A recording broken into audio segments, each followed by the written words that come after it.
ice for a warm-up period. They're about to try for their 5th consecutive win. They're getting a good round of applause from their own booster club, who have traveled all the way from Charlestown to be here in Peterborough tonight.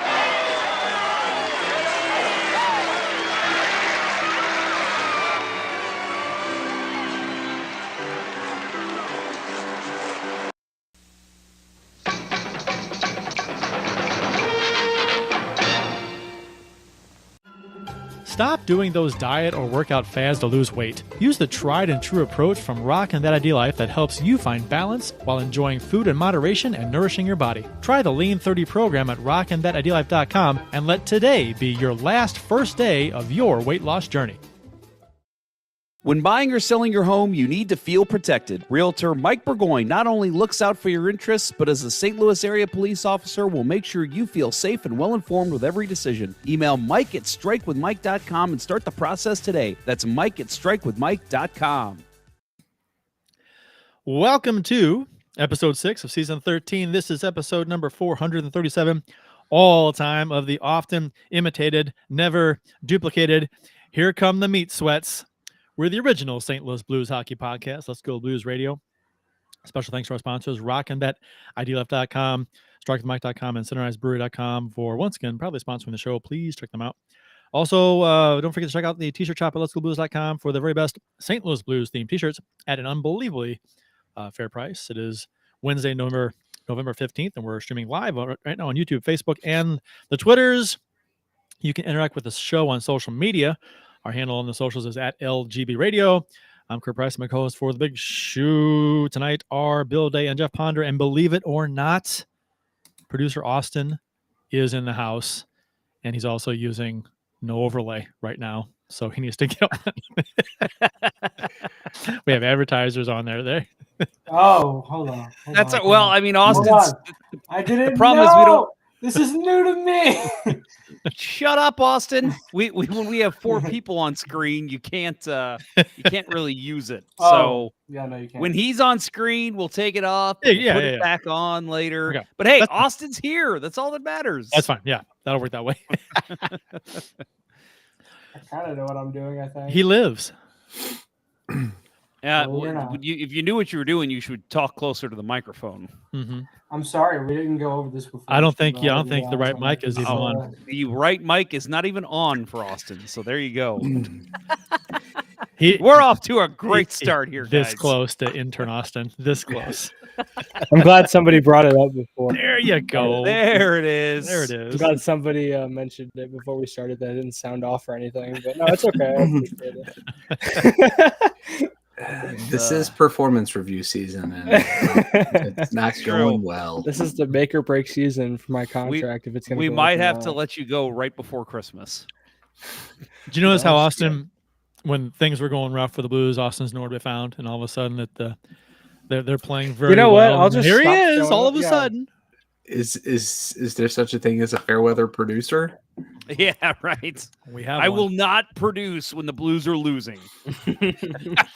Driving to Nashville to watch a Toronto Maple Leafs Predators game. Did do that. Well, I mean, there was other points to that trip, but it was fun. That's a nice arena. Bridgestone? Yeah. Oh, yeah. Yeah. Been there multiple times. Yeah. Did they've got a top shelf area at the one end? Did you see that? He was on the opposite end based on the photos that he posted. Okay, because when we went there to watch the Blues and Preds play, when the Blues spanked the Predators, the top shelf area was like super crowded, and you couldn't get a spot anywhere close to the counter. So we kind of just walked by it, but I was curious if it was the same when you were there. I don't know, but it's so different. Like, because Enterprise is you could throw any team in there and they can call it home, and Bridgestone is all shoving the Predators in your face, and it's like I don't. Yeah, it's weird.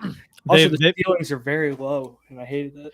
Yeah, it's Enterprise is a little more cavernous there on the concourses, and yeah, I agree with you that there's not as much Blues branding as there is for the Predators in Bridgestone. But maybe that's because it's more cramped and more confined. It's like on top of you. I don't know. It was probably similar to the Golden Knights when I went there for the preseason game this year. There was a lot, like you knew you were in the Golden Knights arena. Yep. There was stuff all over. Now, granted, it was their first game playing ever after winning the Stanley Cup, but yeah, you definitely felt it. You could see all around. They had it just looked like you were walking through corridors of a castle at certain points. So yeah, I think the Blues are probably one of the teams that are on the other end of the spectrum in the NHL as compared to, I think a lot of the newer arenas are doing that kind of thing now. Well, it's like even when it was Scott trade, they had they had the blue ceiling and like the yellow stripe along like the top. And then also like the purple seating kind of matched or blended in, kind of looked like blue on TV and stuff. So I don't know. It's more of a neutral like site, which I don't know. It's weird. The agenda for tonight on the big show includes discussion about the got some Hockey Hall of Fame inductees to discuss. Pierre Turgeon and Ken Hitchcock went in. Got a few recent games to talk about. Games against Arizona, Colorado, and Tampa Bay. O'Reilly plays 1,000 games. There's been an arrest in the unfortunate accident that led to Adam Johnson's death during a game over in England. And what else we got here at the very end? We've got that's it. All that and more on this episode of Let's Go Blues Radio. All right. Official drinks, beverages of this episode, number 437. You can follow each of us on the Untapped app. My handle is CPrice12. Jeff's is JPonder94, and Bill's is Billy Blue Note 33. Bill, what you got? Well, I gotta stop fixating on Jeff trying to get his camera back in focus. I got it. You got it. Finally, third time's a charm. Yep. So I'm pre-gaming next Friday. Kind of. I'm starting to work my way into the heavier stouts again. So I've got I had a leftover maple mood from Boulevard, I believe. Nice. I didn't bring a bottle with me. My beer game's off right now, but yeah, maple syrup infused imperial stout. Really nice and sweet and high in ABV. Speaking of stouts, I take it you guys saw what Four Hands just announced that they were releasing very soon? The citywide? No. I mean, yeah, although they have a citywide stout now, but Mm-hmm. the candy bar stouts. Have you seen those? No. Stouts? Oh. Stouts? They have a Charleston Chew milk stout. It's like marshmallow. And So this is going to be this year's version of the cereal ones they had last year? probably, and they sound a lot better. Yeah. And I don't know what the other two are. They're kind of like generic labels, same color as the real candy bar labels, but they're not using the actual candy bar names, right? But the one in the middle, Charleston Chew. Chocolate marshmallow. Ooh, that sounds pretty good. Yeah, so I'm looking forward to trying one. And the other two, I'm not sure what they are. You can check them out. But yeah, Four Hands is. I think that's coming out this week. I think on the 20th, maybe something like that. Check that out. That'd be We fun. might need to make a trip over there soon. Yeah, sounds fun. Well, Austin, do you want to go next before Jeff? Sorry. I have. Take a guess. Take a guess first. Dr. Pepper. Pepsi. I'm gonna say White Claw. Oh, Coke Zero. Wow. Thanks, You're a Kurt. White Claw. I appreciate You're a you White Claw kind of guy. Crab juice. a vagina. Thank Shirley you. Temple. Shirley Temple. Oh, my. But Shirley Temple. Bill, spot on. Bill's paying attention. Oh, Dr. What- Pepper. That's the best. Dr. What kind? Pepper. Just straight. Zero Just zero sugar. sugar. Zero sugar. What? Go ahead. You Jeff. think a man in that kind of shape drinks anything other than zero sugar? I mean, Fuck you. only Compliment. You look great. only the best of the best Mhm. drink the Dr. Pepper Zero Sugar. Hey, since I've stopped playing hockey, I feel like I put on about 40 pounds, Austin. So I have no Same. room Yeah, to but talk. but half that's in your Same. hair. Well, that's true, and I did lose about 10 pounds just shaving the beard. So, yeah, Well, that helped. you found like little small animals living in there. That's Yes. Yeah. Pieces But- of Woodland, cow. some woodland creatures. And honestly, wearing the orange and black, the Shen Flyers jersey, now you really have the Andre Poodle Lucier look down pat. That's kind of what I was going for with Yeah. the hair pulled back a little bit more too. Oh yeah, Yep. that's what I'm going for. All right, mine is Schlafly Pale Ale. I've had this on the show many times. English style, very, very good beer. Good sipping beer. And it matches your jersey. It does. It does. You got a Yeah, theme for those going on. on the podcast, I am wearing my Flyers number 10 jersey. I'll show the people that are watching the show. I would have guessed it was Syracuse Bulldogs, but I couldn't see the logo. Shen, nice. Little Braden Shin action. The dude has been on fire. I had to wear his jersey tonight. Very nice. And I'm gonna, Austin and I are two right thinking kind of guys because that's exactly what I have too. The Dr. Ooh. Pepper Zero Sugar. I How about that? actually got turned on to the Zero Sugar line of products of, I don't know, 2.5 weeks ago, something like that. And I don't know if you have you had the Zero Sugar stuff. It is actually really good. It tastes a lot like it is the best diet soda I've ever had in my life. And I hate diet soda. Hate it. I don't drink it. I Does need it- to look it up, but I have actually been told by many people that it's actually not any better for you than regular soda. That the replacement for sugar is actually just as bad as sugar. Well, I have heard that as well, but I've heard that's not true. Oh. I've heard that was like an early State study that's your, been debunked. state your Yeah, So does it? I am does it not going to have- sit here and claim that I know anything about it. That's what I've been told. I heard the same thing, but I Do also your heard own recently research. that entire Yeah, thing was not right. really true anymore. So Does it have sucralose or aspartame? sucralose. Any artificial sweetener gives me a massive headache. Yeah. Like I It has can't electrolytes. even. Yeah. If it has electrolytes, maybe that'll offset it. But like I can't even drink regular. Like I can't consume regular NyQuil now because they've started putting sucralose in it, and yeah, it just got to go with Sucralose the sounds like Target a really brand. bad Marvel villain. Yeah. Sucraloso. Sounds like he sounds like a Mexican wrestler. I am sucralose. Austin, have you had the Dr. Pepper cream soda, zero sugar? That's my that one favorite. was good. I just finished through that about a week ago, so Yeah. I went ahead and got that from Sam's, saving the money. I've heard the studies that say that that there have been studies done that's I've heard the same thing that you did, Jeff, where if you drink the diet soda and your body's tricked into thinking of seeing sugar but it's not getting it, and then it craves more sugar. That's not true. I've heard that people I heard the same thing you did, but then I did some more research. And I'm like, oh, that's apparently not true. So I thought that I for years. just I get all my you did news some more from research from the Sucralose Institute for yeah. Science. Yeah, sponsored by Sucralose. I get all my news from just reading Facebook headlines. So I actually like Do you read the articles at all, or just the no, headlines? no, just the headlines. this. Actually has Olean in it. Remember Olean? Oh, that's a great Dolly Parton song. Olean, Olean, Yeah. Olean. Jesus. We're all over Did the you map tonight, did folks. anybody ever have any issues with the Lay's Olean? No, That's- once I heard the issues people were having with it, I stayed the hell away from it. Do you know what I heard about that? Is I heard that the people that would get the diarrhea from that in the test studies, that the rate of people that got diarrhea was not really any greater from those that ate the Olean chips versus the regular chips.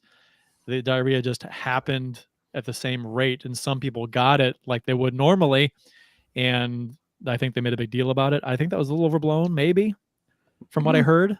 That could be not true, but that's what I heard. But anyway, Oh, Jaden Schwartz just fell on the ice. What a shock.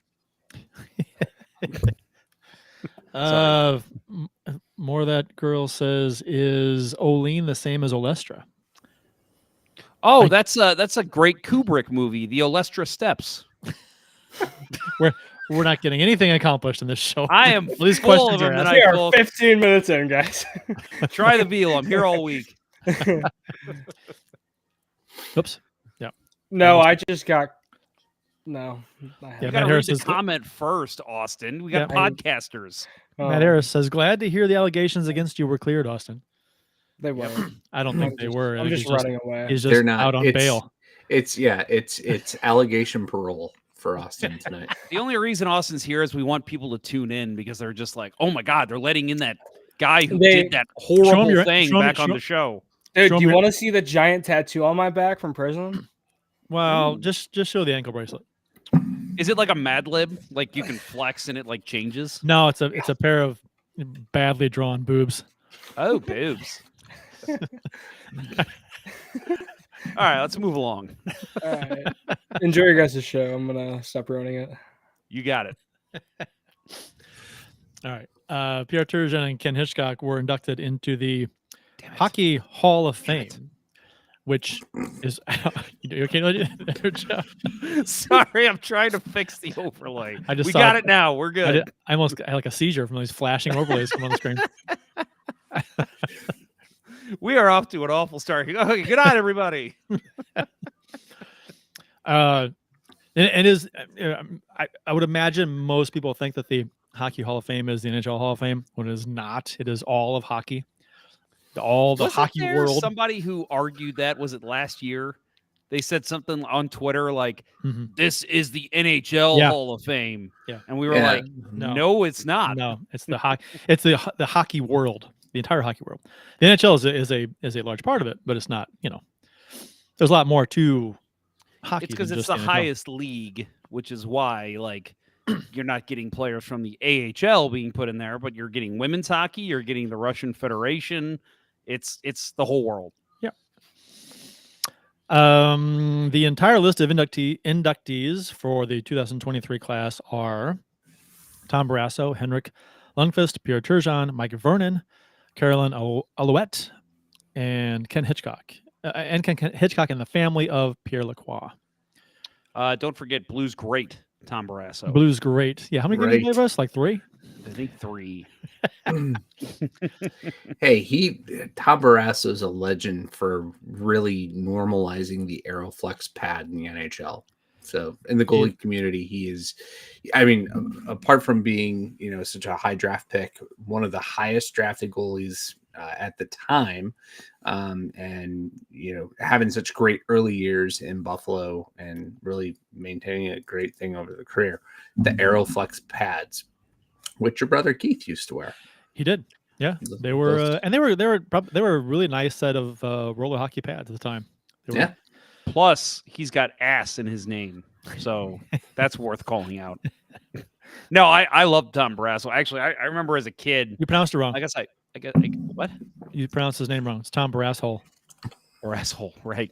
No, when the Blues got him, was it like 2001 ish? It was the year we had 13 goalies. Yeah, right. I think that was 2002. I could be wrong on that, but either way, I remember being excited and my dad just laughing at me like, that guy's like ancient. Why are you excited to get him? And I'm like, because he's awesome. Pittsburgh Penguins, Stanley Cup. And yeah, he was a shell of himself at the time, but it was like Martin Brodeur when he came here. It was exciting because it was a guy that I grew up watching, and it was cool to see him in a Blues jersey. But either way, very deserving. Kind of surprised. I don't know. You guys surprised it took so long for him to get in? I thought he would have gotten in much sooner. A little bit. Goalies tend to take longer. And this year, I mean, this year was the year of the goalie. I mean, Mike Vernon, that's a guy that, I back in the day, I would have argued never in a million fucking years should that guy be in the Hall of Fame. But, his ladder, he won a cup for the Flames. I think that was his rookie year, second year when they beat Montreal in '89. And did it again in Detroit. I always hated him because he always played for my least favorite teams. But he, at the end of the day, he's deserving, and I'm surprised it took him this long. Lundqvist getting in this quick, surprised me. Well, Barrasso 6 games played for the Blues. He was 1-4. 16 goals against. 879 save percentage, 3.27 GAA. Not his worst numbers. Was Mike Van Ryn the goalie coach? I think Mike Van Ryn was probably on that team. What year was that? He might have. That was 02-03.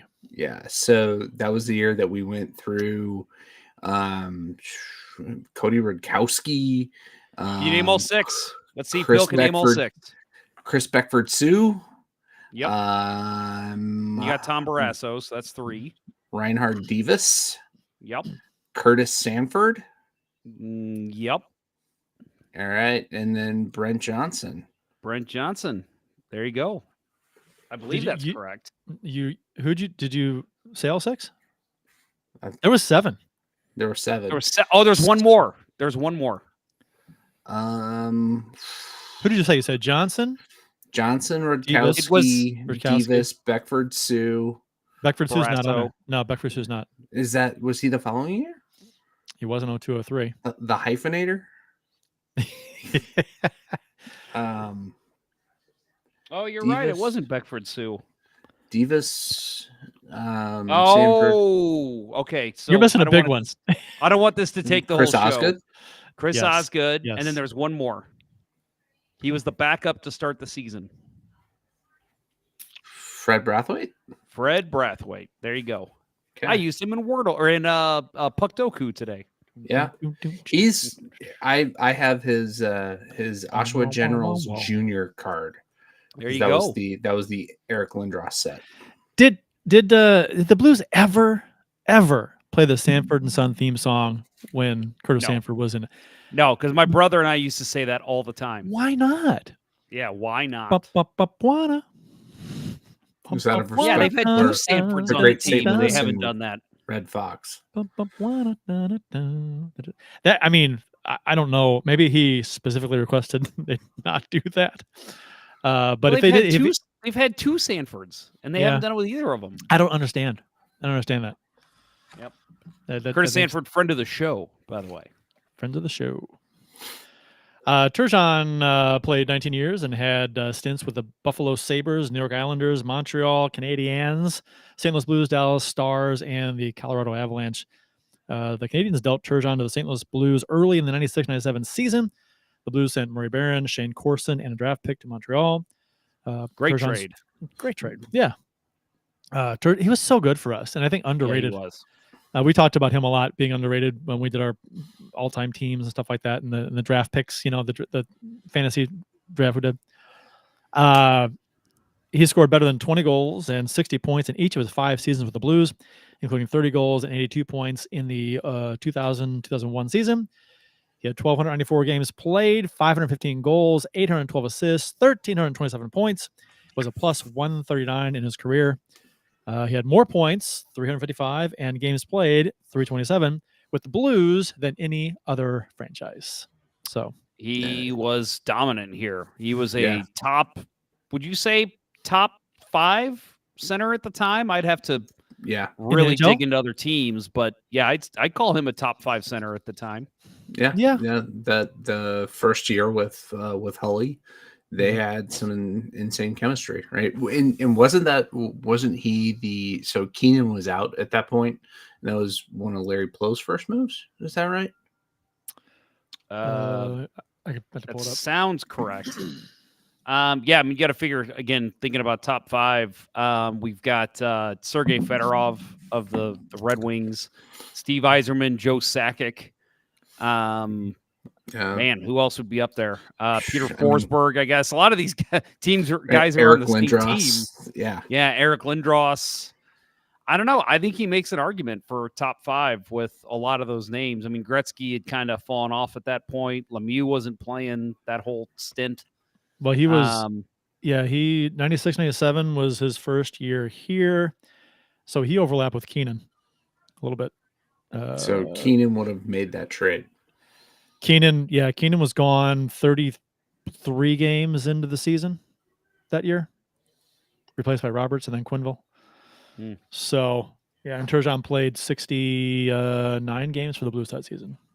Yeah. Hold on. Played 9 games with Montreal. So, depending on when that trade went down. Well, if Keenan was here after 30 games, that it was a Keenan trade. Yeah.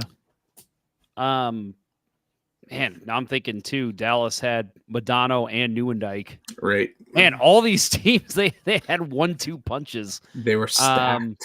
Yeah. But for the Blues, like purely if we say number one centers, basically, let's say Detroit can't have two, Colorado can't have two, Dallas can't have two. I think you definitely get Pierre Turgeon in the mix at his stint here in St. Louis. Can you name in 96, 97? Can you name other Blues centers? Yeah, Turgeon. Adam Creighton. He was gone by then. Creighton was gone. Craig Conroy. Oh boy. Well, think of who Keenan brought over too. Yeah. Mike Peter Eastwood. Zezel. No Eastwood. Zezel's one. Got Harry York. Oh God, the Harry York. McTavish. Hockey international superstar Harry York. Yep. Jamal Mayers. He wasn't really a center though. Yeah, I'm going by Hockey Reference because they list everyone as a center. It seems like. Yeah. It's 10 p.m. Do you know where your children are? Robert Petrovicki. Was that year? Uh-huh. Yep. Oh man. Yep. That's some blast from the past. Some names. Yep. Man. Well, anyway, well deserving. We've talked about it on the show a couple times. Very happy for Pierre Turgeon. Just a awesome hockey player. One of my favorites growing up. Ken Hitchcock was the fourth winningest coach in history at the time of his Hockey Hall of Fame induction, with 849 wins, 534 losses, 88 ties, and 127 overtime losses. His career had stints with the Dallas Stars, Flyers, Blue Jackets, Blues, and Oilers through 22 NHL seasons.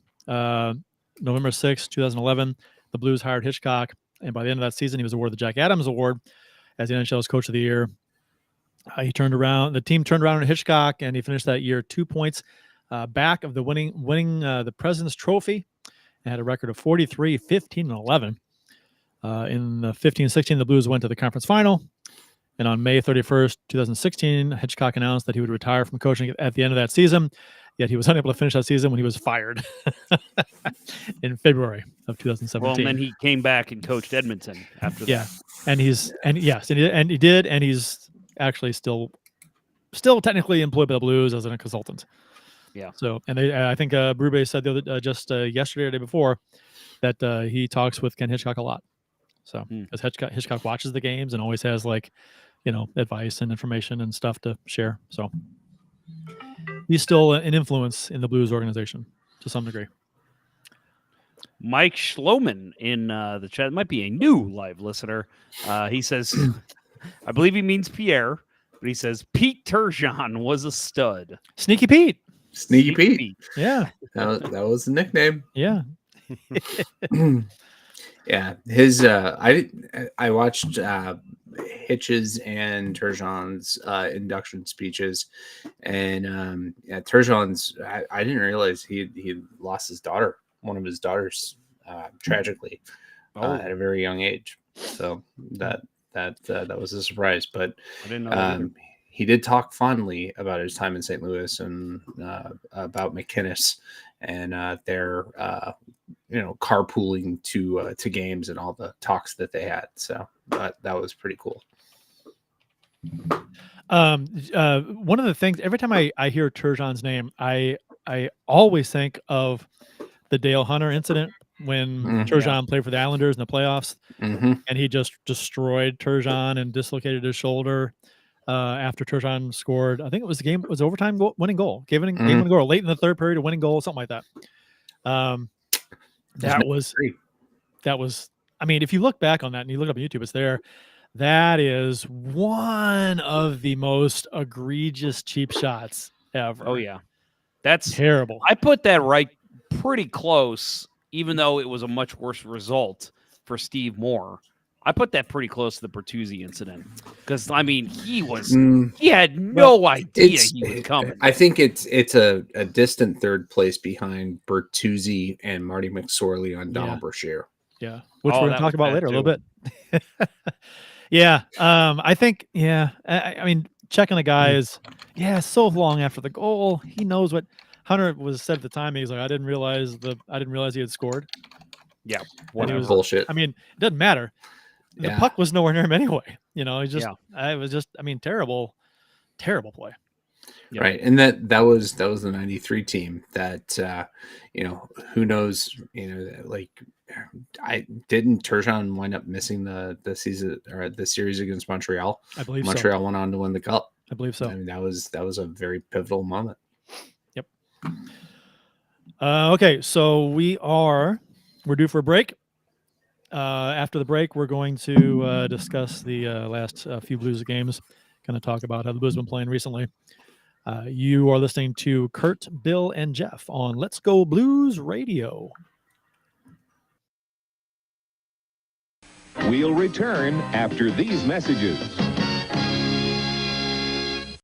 We've all tried a diet or workout fad at one time or another, but it always ends the same, right? We either lose the weight and then get back to our routine, but then put the weight right back on, or it just simply never takes hold. It's time to move into a habit-based program that focuses on organization and simplicity. Rockin' That Ideal Life's Lean 30 lays it all out for you with the correct food to eat, how to meal prep, and even sprinkles in plenty of healthy recipes. With Lean 30, you'll get the full ID Life arsenal, including energy for that needed kick, a tasty Nourish shake for your needed fiber intake, Slim Plus to help control your cravings and provide a metabolic boost, Lean capsules help bust those sugar cravings, and ID Nutrition gives you the added punch you need that takes the guesswork out of what supplements to take. Join the many who are seeing success and make this your last first day on a new program. Visit rockandthatideallife.com to get started, and remember to email Dustin at rockandthatideallife@gmail.com for an extra 10% off exclusively for Let's Go Blues Radio listeners. Start your transformation to the confident, vibrant person you've always wanted to be with rockandthatideallife.com. Center Ice Brewery is a beer lover's dream for hockey fans. Based in St. Louis, Missouri, owner Steve Albers has been brewing hockey-themed favorites for thirsty sports fans since 2017. From the Beauty IPA to the Old Arena Lager, a cold, frosty, hockey-themed beer is just what the doctor ordered for hockey fans in St. Louis. Make sure to check your local beer store for Center Ice Brewery beer today. LGB. Let's go beer. St. Louis hockey fans know how it takes a reliable captain and a team of hard workers to achieve major goals. As a police officer and a hockey player, Realtor Mike Burgoyne would wear the C in any situation. As a leader in the home buying or selling process, Mike has surrounded himself with a team of trustworthy inspectors, lenders, and escrow officers that work together more cohesively than Hall & Oates. And as a member of many teams in his life, Mike knows the service our first responders, veterans, nurses, teachers, and yes, even you Let's Go Blues Radio listeners provide the community, so he offers special rates to those individuals. Find the value in Mike's leadership and teamwork today by emailing him at mike@strikewithmike.com or calling 314-753-4060. He'll work closely with you and only show you the homes that match your goals. That email again is mike@strikewithmike.com or call him at 314-753-4060 and succeed with your new teammate today. And now, back to Let's Go Blues Radio, the longest running St. Louis Blues podcast with Price, Ponder, and Day.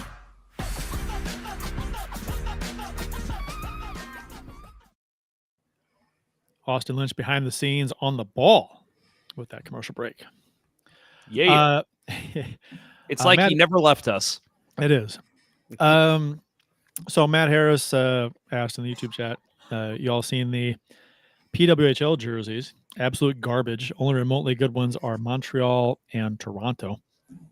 Matt, I don't understand that because they're all the same fucking jersey. Yeah. Yeah, they all, I mean, if you haven't seen them, I'm not even gonna bother putting them up on screen because they're just all plain striped jerseys with diagonal print from the city on the front, like the Rangers. I don't. You know what the team names are, right? Team Montreal. Team Montreal. They don't have logos. They don't have anything. They just came out with the PWHL logo like a couple weeks ago. I don't understand. Like, this league is a fucking mess out of the gate. Do you know how easy it would be to hire somebody to just throw together some logos for your team and do some good ones? This is not a complicated process. They could do this. They bought like naming rights for all the teams, what we believe they'll be, and those are even more disastrous without having team names. They're all terrible. Aren't these like placeholder jersey designs for when they actually do have a yeah. So I don't think they're going to go. Are they going to actually use these on the ice? Because I don't know if they're going to be the other stuff's going to be ready in time. Okay. Yeah, they don't have anything ready in time. When is it? They're rushing out of the gate. It's a joke. That they had to cancel the PHF. They had to buy that out so they could build this league, and they didn't want to waste any time. And they just started going. And it's like, oh yeah, wait, we got to hire GMs. We got to name teams. We got to name cities. It's a disaster. This seems like the easiest hurdle, though. You could name all the teams and come up with logos for all these teams in a week or less. This is not I mean, I assume it's more complicated with securing naming rights and things and copyrights and all that crap. But still, this is something that should have been a long time ago. All right, have you heard what these possible team names are? No. So there's been applications to trademark certain names. Have you heard what they are? No. I'm not making this up. This is going to sound made up. It is not made up. Here's what is apparently in for trademarks: the Toronto Torch, the Montreal Echo, the Ottawa Alert. I have heard some of these. Sorry. Yeah, I have. The Minnesota Superior, the Boston Wicked, and the New York Sound.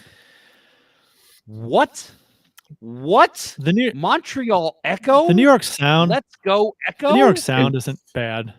Right. I mean, and it sounds like they're all trying to be hipster. But the Boston Wicked and Echo, well, no, Boston Wicked it's wicked. It's a wicked pissa. If you say it with the Boston accent, it works. But you gotta say pissa afterwards. The Echo, unless it is like a desperate cry for expos, don't do it. The Boston name doesn't make any sense unless you follow it up with pissa. You can't just say wicked. Ottawa Alert, you gotta say wicked is another one. What the fuck is the Ottawa Alert? It's it's when children get abducted. It's what you get on your phone. I guess. Yeah, it's an Ottawa Alert. Minnesota Superior. I mean, these are awful. I mean, Superior. Everything about this is awful. Yeah, it's not not well thought out. To me, if you're interested in hearing some thoughts, I know our friend Dan Rice has a Around the Rink podcast he does with Ali Morse, who used to play in the PHF. And our friend Amanda Levier is going to be in this new league. I'm hoping to get her on at some point, but I'm wondering if the league will shut that down if they hear anything we say about this league, because my God, this is she's going to play for the Minnesota Superior, right? That's correct. Yeah.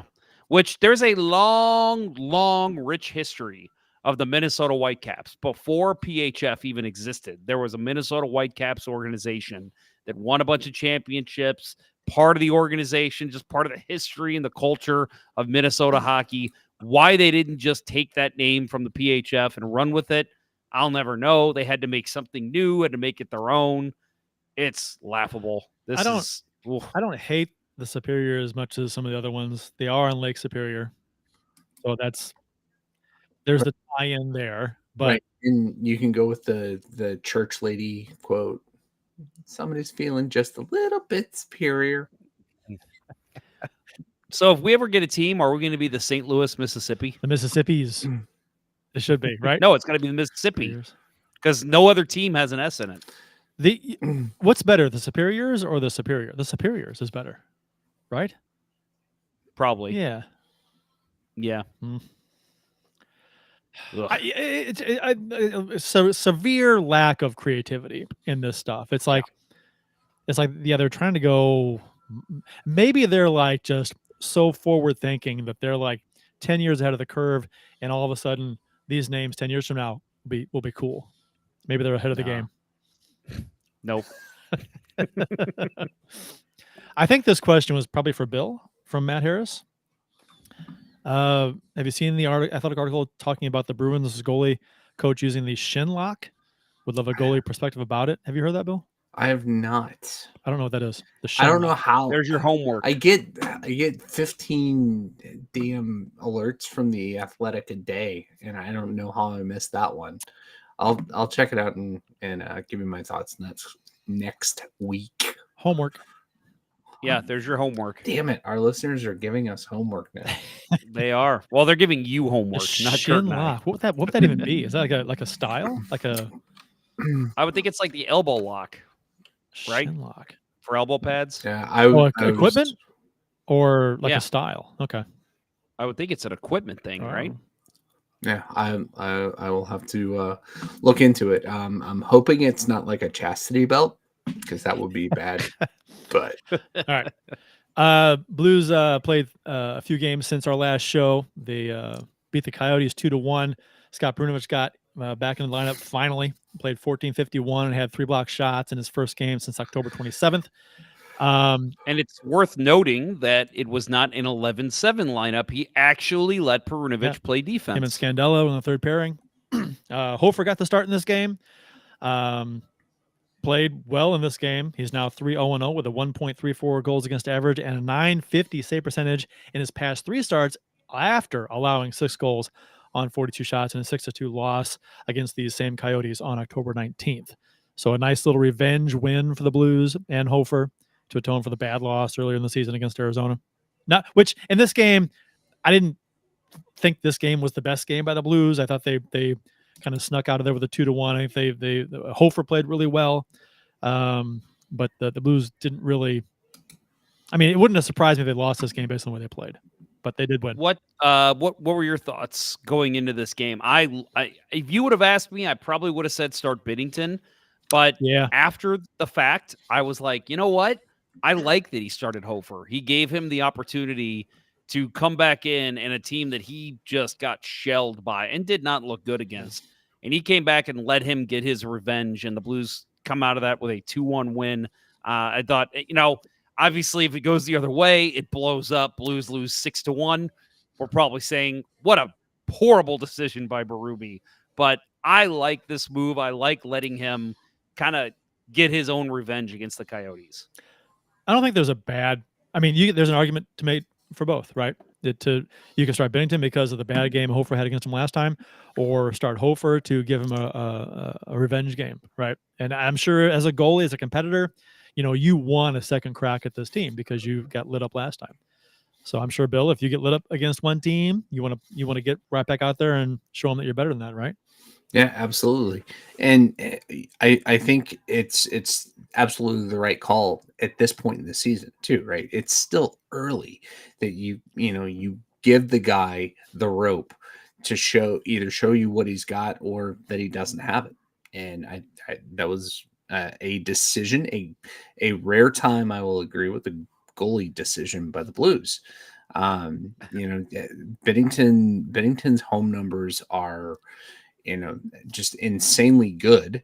So you probably would be leaning to him, but giving Hofer the that game and letting him prove himself, I think that was brilliant.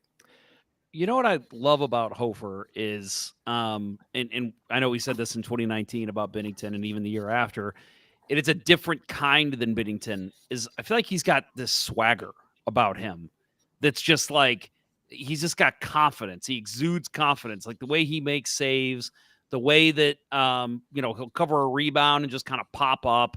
Like, he just has this confidence about him on the ice. That's just, this kid, like, he isn't intimidated by anybody. We haven't seen him play against a McDavid yet or anybody like that. But I mean, still, like, I feel like any team that he goes against, he's going to go out there and he's going to skate out for the first lap and say, I'm coming out of here with the W tonight. And that's what I like about him. This capped off a 3-1 home trip.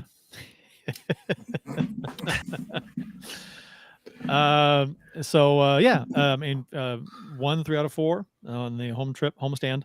Robert Thomas scored in his 5th straight game in this game. Shots on goal were 33-20 for St. Louis. Blues special teams power play was 0 for 7. And the PK was 1 for 2. I think, it's amazing what winning can do to mask the ineptness of the special teams, right? Especially the power play, because if Blues are winning, who cares? Power play is 0 for 4. It's you win. A win's a win. But so at this point, the power play was still rough. They were like 1 for 35, I think, at this point in the season, which is like historically bad. I'd love to see the worst power play to start the season in the first 35 opportunities. And this has to be among the worst ever. I got to tell you what my father-in-law sent me. So he sent me, and this was after the 4 minutes and then the 5-on-3 in the middle of that. He said that Blues power play double minor plus a 5-on-3 was a sign of an offensively challenged hockey team. And I just kind of responded saying basically, yeah, let's get somebody else out there. And then the Coyotes scored on the power play after that. And frustration, I know we all felt it. He texted me right back right when that happened and said, and with that power play goal allowed immediately afterward, I am quitting on this game in disgust. and I texted him back, and I even said, hey, man, 2 periods left. And he's like, I don't care. And he even told me, even when he heard they were up 2-1, he's like, I'm not turning that game on. I'm protesting this game. Yeah. I'm like, it's frustrating. I get it. Like, you watch him have that many opportunities. I mean, Coyotes were just begging for them to score on the power play, and they just could not do it. 7 times. Yeah. And God, that's Berube calling the timeout during the 5-on-3. Yeah. Right. That is like the most desperate thing that guy's done behind the Blues bench, and it didn't work. Yeah, thought for sure that game was going to go completely the opposite direction after that. Puckeye 14, friend of the show from the Teal Town USA podcast, San Jose Sharks show, asked us what's the over under for the Blues tomorrow. The Blues play the Sharks tomorrow night, and he goes 8. I mean, the Sharks have almost made a habit of giving up 10 goals, right? So I'd be disappointed if they got less than 10. Yeah, but it's a trap game. The good thing now, the good thing for the Blues is that the Sharks got off the schneid. Yeah, Sharks. Yeah, they got off the schneid before we got there, because we said this last week. If the Blues go there and the Sharks still haven't lost or haven't won, it's gonna be us. Yeah, I was happy to see them win. Yeah, so, before we got to them. Yeah, because that would have been like, oh my God, a lot of pressure, right? And it was they beat Philadelphia, right? The first win. They beat Philadelphia and Edmonton. Yeah. Oh yeah, that was right. And it's fun to see Edmonton lose at this point because of the mess that is Edmonton now. That was really the game that cost Jay Woodcroft his job. Well, did you see they're walking across the ice after the game, and did you see the camera caught Woodcroft talking to assistant? Read his lips. You could say, "Well, that was probably it, wasn't it?" or something like that. Yeah. Oh, yeah. Meaning he knew he was gone after that game. Yeah. So. Yep. Hey, I watched the. Speaking of the Oilers, just real quick, they were down 3-1 late and have forced overtime against Seattle tonight. So. Yep, we're watching it. Hopefully, we'll see a nice goal here by Seattle because I love watching it burn. I love the chaos too. Give me more. I watched San Jose's game last night, and man, it was a goal frenzy in the third period. I thought they were going to pull it out, but just unfortunately came out on the losing end. I'll admit I wanted them to win because I'm like, okay, if they win, then there's a good chance they have a letdown game against the Blues. But yeah, I'll admit I'm a little concerned, man. I feel like this is a trap game. Well, this is going to be a game where you go in with all the confidence in the world and you give up a 5 spot. Evander Kane game winner. Got the tying goal with 40 seconds to go. Game winner in overtime. Seattle's sputtering a little bit. Yep. The next game for the Blues, they absolutely took the Avalanche to the woodshed. Absolutely. They took them out to the woodshed. Get it? made them sit in the corner while they had sex with their wives. It was just they destroyed them. Are you suggesting the Blues cucked the Colorado Avalanche? Someone needs to make a meme, right? Take a screenshot from a porn where there's someone sitting in the corner, have the Avalanche logo over their face, and the Blues just going to town on their wife, making them watch. I mean, this was so much fun. Binnington gets back in the net. 2 hat tricks in this game. One for Schenn, one for Buchnevich. Both players. I mean, if you could have picked 2 players in this team to get a hat trick to get them going, right? Maybe Kyrou is up there too, but these 2 guys, right? Oh my gosh, Buchnevich been snake bitten this season, and Schenn just hadn't gotten on track. And all of a sudden, boom, they exploded in this game, and they just rolled over Colorado. Well, and we talked about Braden Schenn, 1 point in his first 9 games, and we thought, man, he looks like a shell of Braden Schenn. He just was not. We didn't see the tenacity in the corners. We weren't seeing the back check. We weren't seeing the play starting, and we were all getting a little concerned there for a while. Well, 8 points in his next 4 games. He actually added another point against Tampa Bay, which we'll talk about later. But in this game, like you said, hat trick and an assist in this game, 4.9 for Braden Schenn. And he's looked like a different player in these next 5 games, again, including the Tampa Bay game. And he's hustling, he's hitting, he's back checking, he's doing all the stuff you expect one of your leaders to do. And you got to hope this continues the rest of the season. But yeah, out of the gate, so slow, and it's made us so nervous. But, man, he's looking like a player wanting to rejuvenate himself a little bit the last couple games. Yeah, the early season, he was the weight of the sea seemed to be too much, but no longer. He's really just busting out right now. Right now, there isn't a team out there that I could have been more giddy about the Blues hanging 8 goals on than the Avalanche. Yeah, absolutely. Agreed. It's the Predators. Yeah, I hate them. Hawks, obviously, but the Avalanche. Just, I mean, you still have that bitterness from the playoff series a few years ago, with the water bottle bullshit. They are the team that I want the Blues to beat more than anyone else right now. More than Dallas, more than anybody else, more than Vegas. More than Chicago. More than Nashville. Yeah. Absolutely Colorado. Yep. I agree. Yeah. So, and another nice revenge win to avenge an earlier loss in the season. The Blues lost 4-1 to the Avalanche on November 1st. So, Arizona, nice revenge win.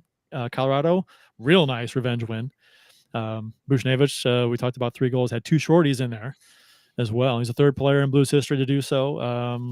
Last one was a Michael Handzus, February 15th, 2000 against the Thrashers, and Larry Patey, November 2nd, 1980 against the Blackhawks.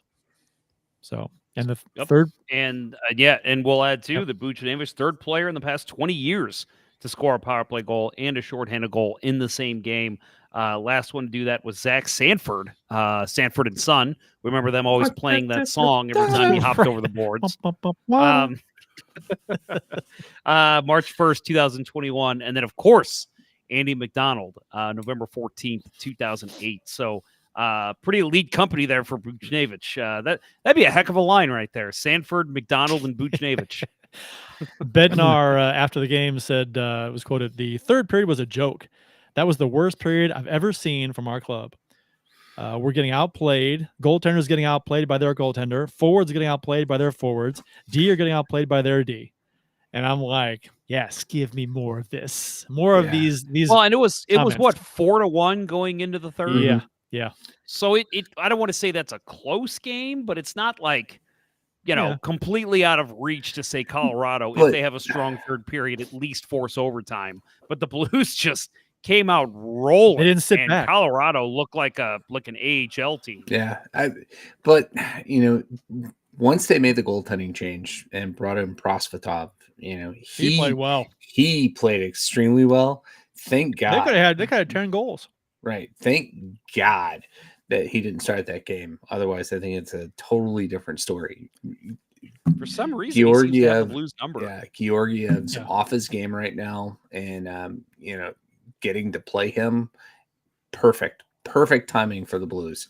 And, my favorite game of the last 2 seasons for sure. I loved how the Blues didn't let up. They're up 4-1. Oh yeah, it's easy to they're up 4-1 in the third period. Hang on to this, go into a shell. Play solid D and just get it out. Chip it out. One forward deep. That's it. But they didn't do that. They kept the pedal down and they just hammered Colorado in the third period. And it was amazing. I just giddy third period, right? It's fantastic. Torrey Krug will go on assist in this game.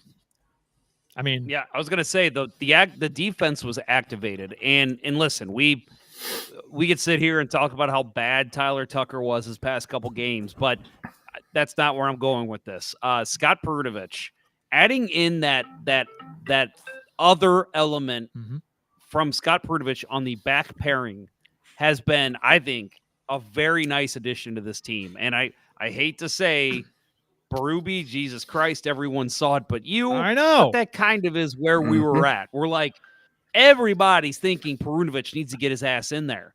And he gets in there, and look, Blues rattle off 3 wins in a row. This game, I thought, again, the defense activated every play. It was always Parayko or Krug or Falk or Perunovich stepping into the play. And I will tell you what. I tell you what. I think Marco Scandella has played much better with Scott Perunovich at his side. Yes. I think it has allowed him to kind of sit back a little bit more and be like, all right, let Scotty move up to the play. I'll kind of play back, and that way nobody's going to get by us. We're not going to give up any breakaways. There might be an odd man rush or two, but we'll see. But with Perunovich just quick feet and Scandella being kind of the anchor back there, I don't hate that bottom pairing. I think Scandella last 3 games, best we've seen from him in 2 years. I think Scandella's been able to play big. Like you said, he's going to hang back, just play a big game, right? And he's been noticeably better. And I mentioned a minute ago, Krug got a goal and assist. And it's funny, and next game too, Krug played well, had 2 more points. And all of a sudden, like the media is talking about how well Krug's playing. He's been playing well all season, right? Defensively. He wasn't getting the rewards in the offensive zone as of yet, but the points are coming. I thought they'd come eventually, and they have.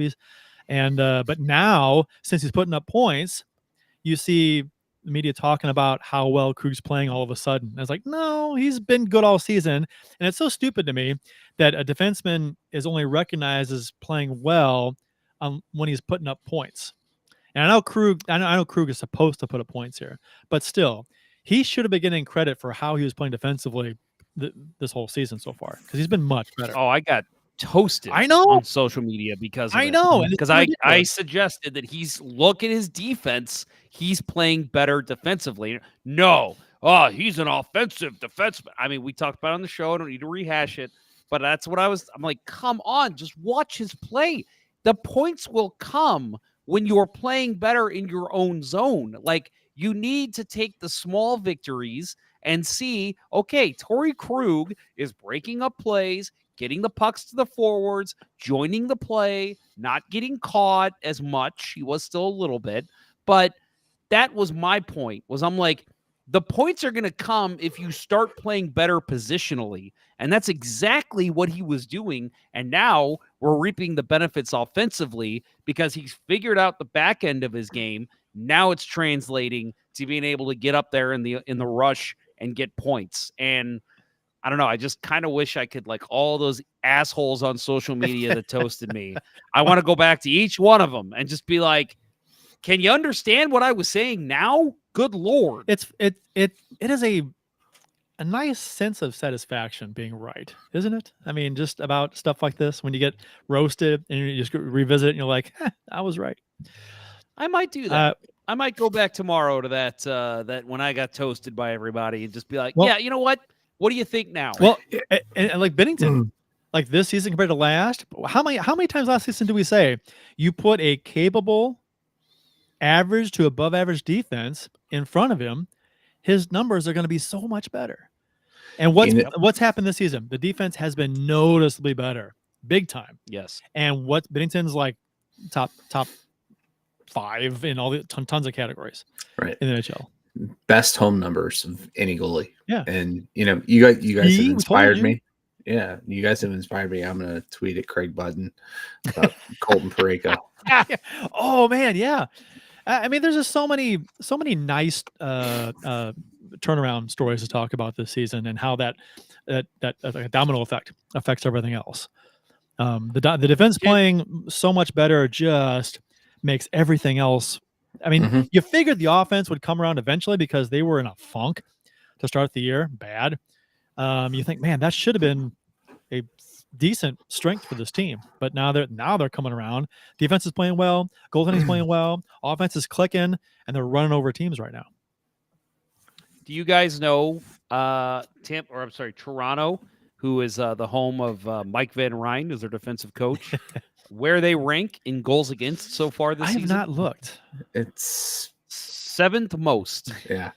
3.53. I mean, listen, not going to put all the blame on Mike Van Ryn. They've had some issues in goal. Defense has always been a little suspect in Toronto, but I'm just saying, I don't think that guy's helping. Well, we talked about how did he get a job so quick? He was not good here. Because it's an old boys club. Oh, man. That's it.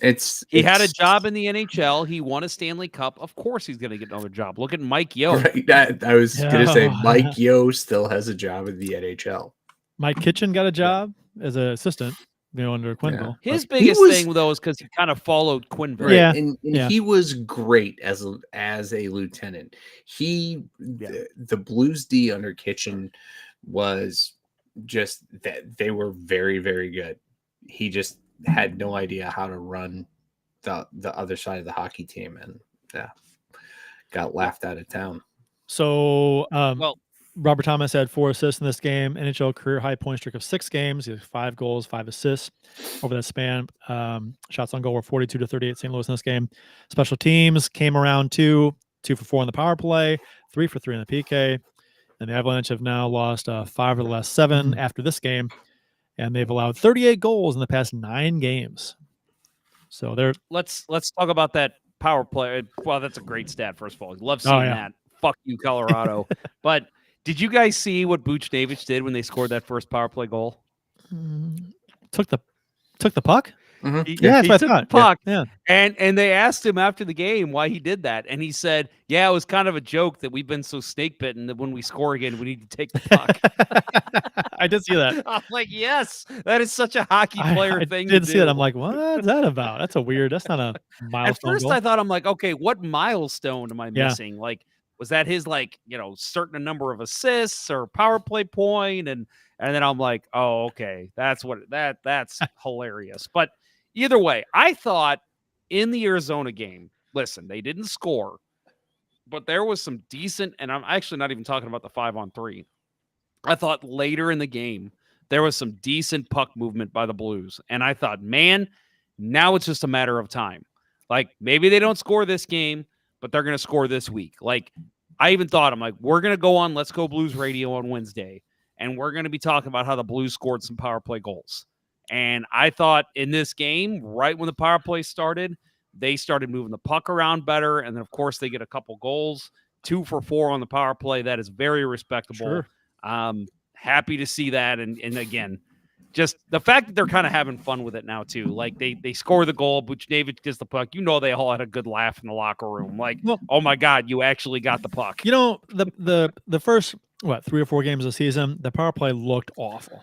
It just looked bad. But after that, I thought it was coming around. They'd get more zone time. They were moving the puck around better. They'd get more chances. They just weren't putting the puck in the net. I thought it was slowly getting better without the results. And now it's hopefully clicking. Right. They really bottomed out. We talked about the 5-on-3 against Arizona, right? That was the bottom. Mm-hmm. Right. And they have rebounded very well since then. And it's the old cliche, just get the first one. The rest are going to come, right? And that's very, very true in hockey. So the ketchup bottle, right? The old ketchup bottle. Yep. Somebody's got to stick a knife in there, right? Get it out. Stick a knife in the eye and twist it. It. Just pat the bottom. What's the line from Armstrong? Yeah, you got to stab him in the eye and twist it, whatever. Yeah. The Blues shut out the Lightning in the last game 5-0. Won their third straight for the first time this season. I thought this was a huge test coming off, not because the Lightning, are the Lightning, but because the Blues were just coming off that hugely impressive win versus Colorado. The next game, you don't want to come out flat or have a letdown game, because you got two teams back to back that will be tough games, and they just lit up Colorado, and then to come and play very well against Tampa Bay. Bennington played very well early to shut them down, and then the Blues got on the board, and then they just didn't look back. That was a fantastic follow-up game to the Avalanche game. And so they should be, obviously they're probably flying high right now, which you talk about a letdown game as a real possibility against San Jose, right, coming up.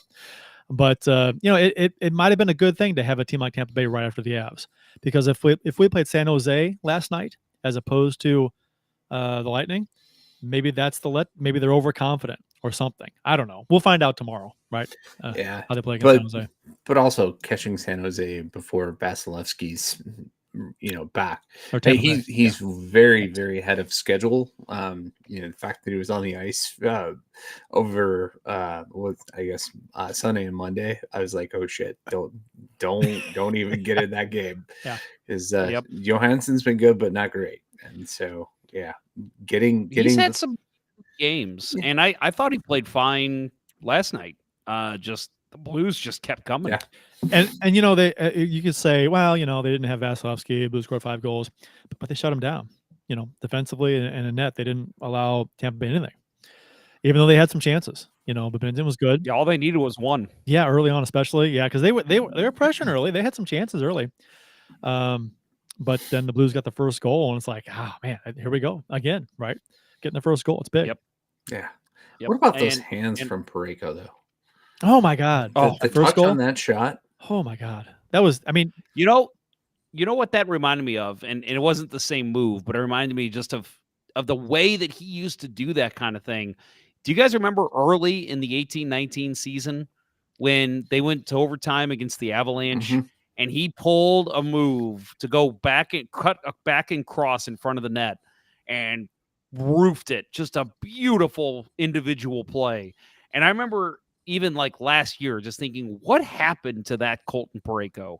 And again, this was not the same type of play, but seeing the hands and the wherewithal to like cut outside and then go to the forehand and shoot right away and trick Johansson. I think he was thinking he was going to pass it in front and just get that shot off, put it right where he needed to. Vintage Colton Parayko, and he is just, God, he's been good. And we've been hoping for that. That we talked about earlier this season when we noticed that, wow, this looks like the Parayko of old. The Parayko we saw 3-4 years ago when he was like dominating the ice and carrying the mail up the ice and creating chances on his own on the rush, using his speed, right, and creativity. You got to wonder, surely something. He's been so much better this season than last. It's almost like something had to have healed, or something had to have gotten better, or he just feels better, or something. It can't just be, or we got some kind of change in coaching that led to a style that allowed him to play the way we know he can. That too, which we were calling for how long? I'm sorry, I was even calling for that in the Cup year. Like, I just don't understand why that guy was still coaching as long as he was. But yeah, we talk about his offense and the way he played, jumping into the play. Tampa Bay couldn't get shit going with him on the ice.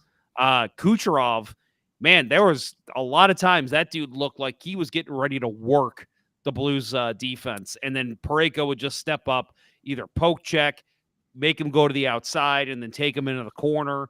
I mean, how many times did you say last night? I know you guys were like me. How many times did you say, oh, what a play by Parayko? Or like, oh, he's right where he needs to be. Like there was a couple times where there'd be a rebound or a guy would pass in front and Parayko would be right there and his stick would be right in the lane. And it's just, where was this last year and the last 2 years? I mean, it's insane how good he's playing. And we're only 14. I feel like we still have to say the small sample size thing. But man, 14 games in, I don't think so. This defense looks so much better. It's night and day. I wouldn't even chalk it up to a small. They've played some really good teams, and they've looked good against a lot of them. I'm sold on this team, this defense being much better than it was last season and the season before. Right.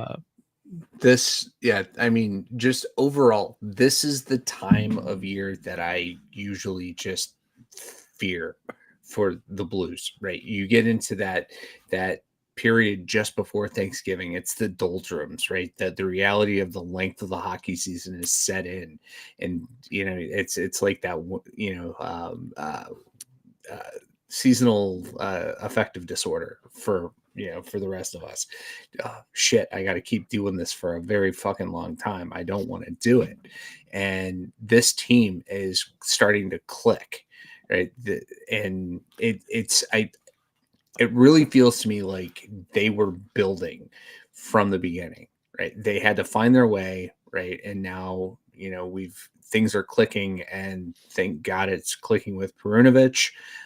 Hopefully he doesn't get injured. Hopefully we can stick with this lineup for a little bit, but it feels completely different from the last couple of seasons where it's like, well, let's see how we are by the time we get to Thanksgiving. We're trending in the right direction. And that this is the time of year that, it's still early, but God, the positive vibes right now around this team are just such a welcome change from the last 2 years. Well, and this is going to sound so remedial, but like, don't they just look quicker and more refreshed than we saw even 5 games ago? I mean, I said that Winnipeg loss, like, tough loss, but I thought they played pretty well except for that third period. They obviously have had 3 really good games here. And we've seen slight flashes of it, but like, I think of even a guy like Kevin Hayes early in the year, we were basically saying bench the guy. Why is he even playing right now? But dude, I don't want him out of the lineup right now. He looks quicker. He looks like he's hustling to pucks more. He's going into the corners and causing a disruption with the defense. He's playing that Berube style, and he's gelling with his teammates. He's not sending a pass 10 feet in front of Kyrou or whoever he's with.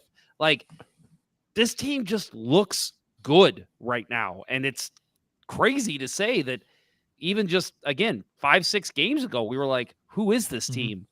I hope this is us starting to figure it out. They were so like one game get a win, one game get a loss. They'd look good one game, not as good the other. But it was like they were Jekyll and Hyde kind of a team for the chunk of the season so far. But hopefully they figure some things out. Torrey Krug, 2 more assists in this game. Two incredible 2 more assists. Holy shit. Highlight reel assists. Yeah, I loved the pass to Verana. I'll tell you what, that you talk about a goal scorer's goal from Verana. That, I mean, you can't catch and release a pass and a wrist shot better than he did. I mean, he all in motion, receive, whip, shoot. And he puts that thing upper corner. There is not a chance in the world any goalie anywhere makes that save. He put it where nobody could get it.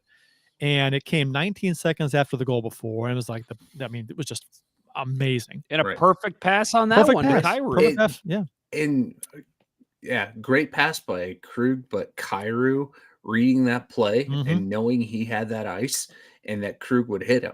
That just probably the best 19 seconds of the last 2 years for this team. Dude, I will say, I mean, and this is going to sound insane, but like that connection in that goal, like you said, the Krug to Verana, that was Lemieux to Yager. That was Gretzky to Curry. Yeah. Like, that was an insane connection. He put it right in Verana's wheelhouse, and Verana just, I mean, that guy, when he gets it right where he needs it, there's no missing with that guy. I can see why he was drafted so high. It was beauty. The pass couldn't have been any more perfect, because if that pass is a foot farther forward or back, Verana can't corral it like he does. It was perfect. Absolute perfect pass. Bennington had 30 saves for his 13th career shutout, which ties Roman Turek for 5th all time. The Blues. Next on the list for shutouts is Glenn Hall, who has 16. Robert Thompson. So three more, right? That's 13. Yeah, Yes, 13. So 3 more. I think you know what? Going into so if you would have told me going into this game after the Colorado game, I would have called you a liar. I went into that third period thinking, and I haven't thought this for a Blues team since the Hitchcock era. Tell me if you guys thought the same. I even thought going into the third period, no way Tampa Bay scores in this game. Like, I haven't had that thought in so long, because this defense has been so suspect. It doesn't matter how good the goalie's playing. The defense has been so bad that I'm just like, okay, they might have a shutout with 10 minutes left. They're still going to score. I really thought going to third period, I'm like, I even said out loud, I'm like, I haven't had this feeling in forever. The Blues aren't going to give up a goal this game. Robert Thomas had an assist in this game, extending his career high point streak to 7 games, which is he's got 5 goals, 6 assists in that span. Shots in this game worth. It really can't be stated enough how good he's been. Really good. Yeah. Shots 30-29 for Tampa Bay. Special teams were no power plays for the Blues. 2 for 2 on the PK. So let me ask you guys this, and I'm not trying to dog anyone. There was a power play, wasn't there, in that game? No, the Blues Blues did not have a power play. I thought they had one. There was, I will say, I thought in the third period, Tampa Bay got away with a lot. And I wouldn't normally say that, because I think both teams get away with a lot in a game. But I thought, man, they really were pushing. Like, okay, Tampa really should have had at least 2 penalties in this period. They're really dogging the Blues on pucks. There was a cross check at center. I think it was on Kyrou, maybe by Paul. And I just thought, man, come on, you got to call something at some point. But at that point, the Blues were already up like 3-0, and then we're going to call it. But I wanted to ask you guys, and again, not dogging anyone here.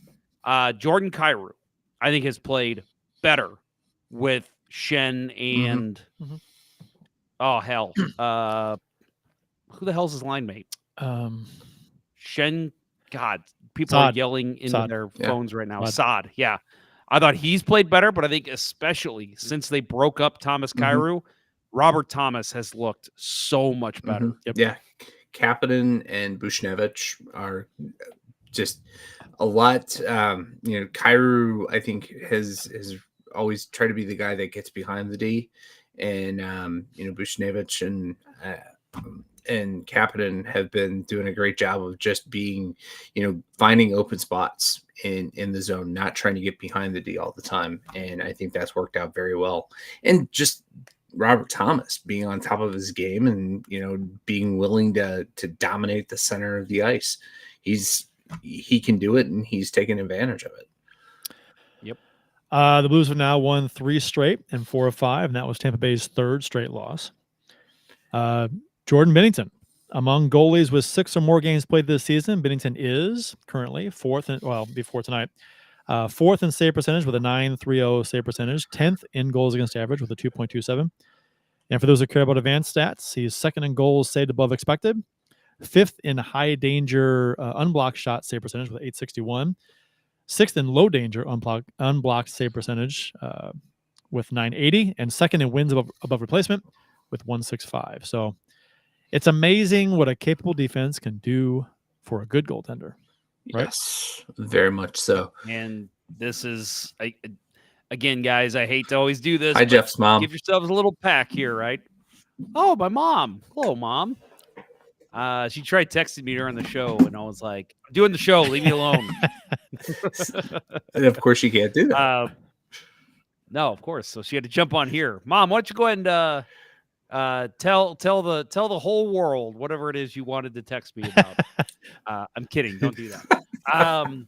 No, so yeah, I pat yourselves on the back a little bit here, guys. The fact that, I mean, come on, how much did we and we got in fucking Twitter argument after Twitter argument with people like, watch this team and tell me that any goalie in NHL history would be able to play with this defense. I mean, I'm sorry. I know Grant Fuhr had some bad defenses in Edmonton. Don't get me wrong. But his team also had the puck a lot. Mhm. And the Blues didn't have the puck a lot last year. So that defense got really exposed really quickly. So to say that Binnington had a bad year last year, no way. Yeah, I mean, She did it. it's so apparently, yeah. So from Jeff's mom, she got Shay a new hoodie. That was So funny, there you Mom. go. Good work. You guys see where I get my comedic genius from. Congratulations to Shay for scoring the new hoodie. Yeah, baby. So Brian Roberts made a comment that was kind of funny, referring to the Krug pass to Verana. That if Tarasenko got that pass, a stick would have gotten in the way. I think what would have happened if Tarasenko would have received that shot, he'd have tried to dust it off. Receive the pass, Right. dust it off, take the shot, and then the goalie's over in time to make the save. That was a vintage. I don't want to knock Tarasenko too much first off, but because he was a fantastic player for a lot of years for us. But if you could knock him for one thing, sometimes he took a lot of time to get a shot off with dusting that fucker off, and it would just, trying to be too perfect. Mhm. Yeah. I feel like he finally started one-timing it after he came back from that season-long injury. He tried.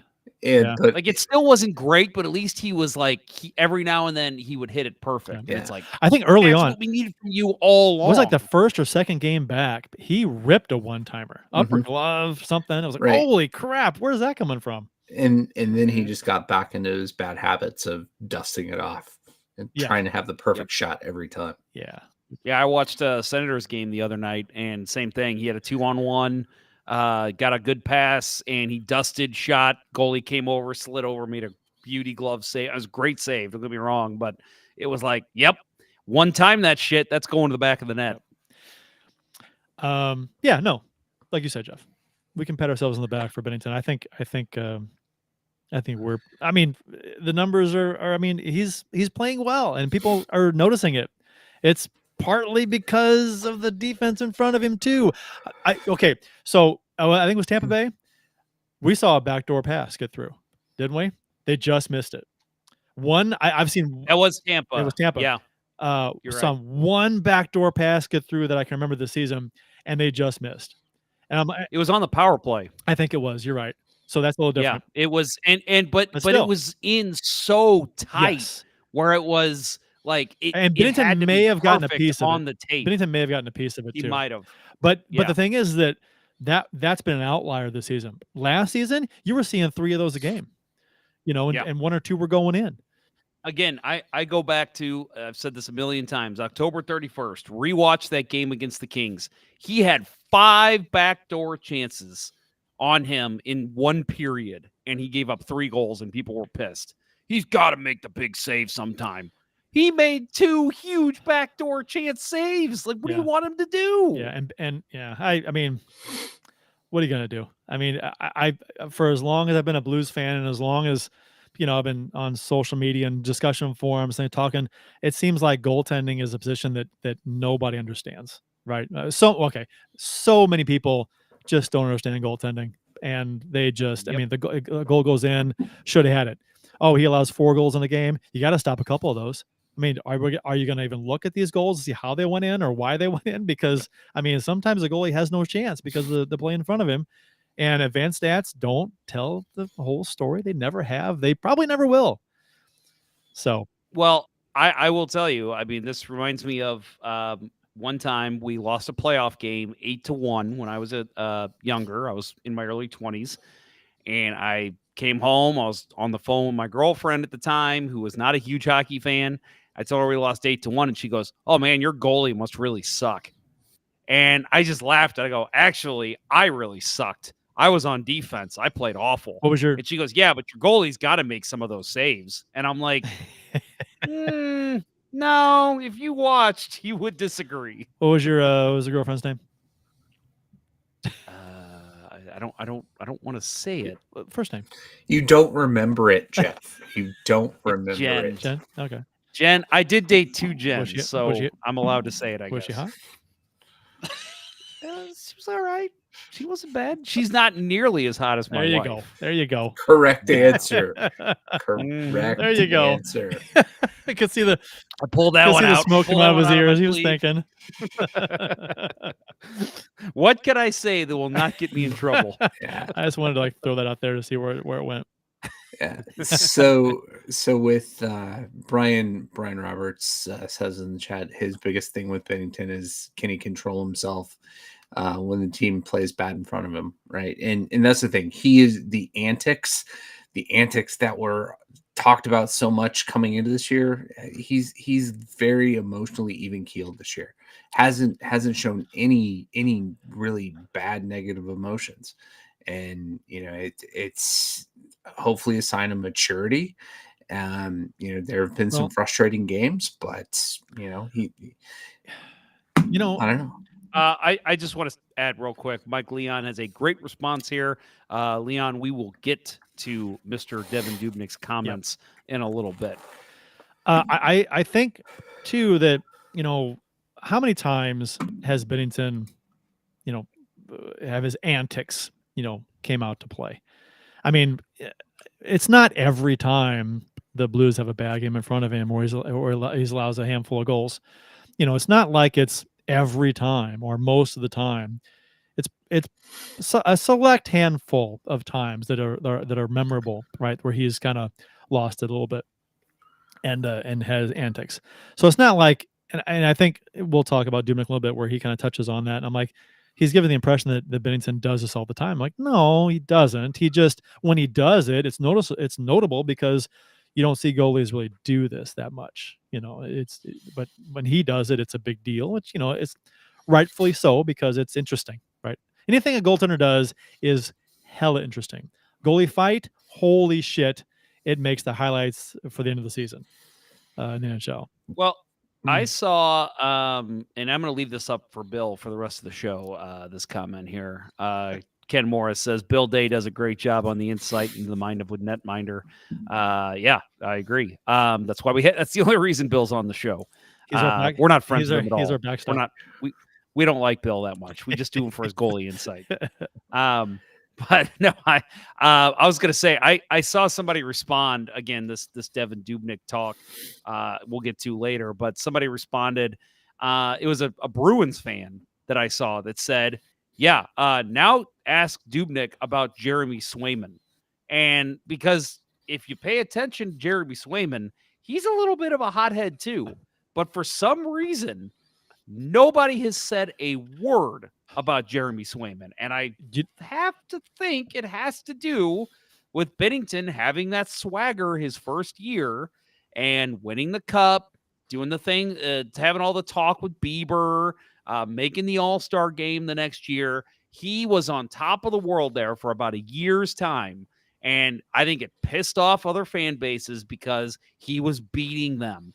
And now that he had a couple rough times here and there and he kind of lost his shit, all of a sudden he's public enemy number one. To be honest, how much of a hothead a goalie is, like if he's more of a hothead like Swayman might be, I like it. Bring it. I love it. I love the extracurricular, nothing dirty. I'm not saying go out and chop a guy's head off, but give me the passion and the goalies that care. And that's what I couldn't stand about Jake Allen at times. Like he was in net and didn't act like he gave a shit. like someone happened. He just stands there. He's not doing anything. Doesn't show emotion. So one of my favorite players to ever wear this logo, Philadelphia Flyers, Hextall? Ron Yeah. Hextall. Mhm. Yeah. I love the way that dude played. Hexy was over the line for me. Like, Yeah. But entertaining though.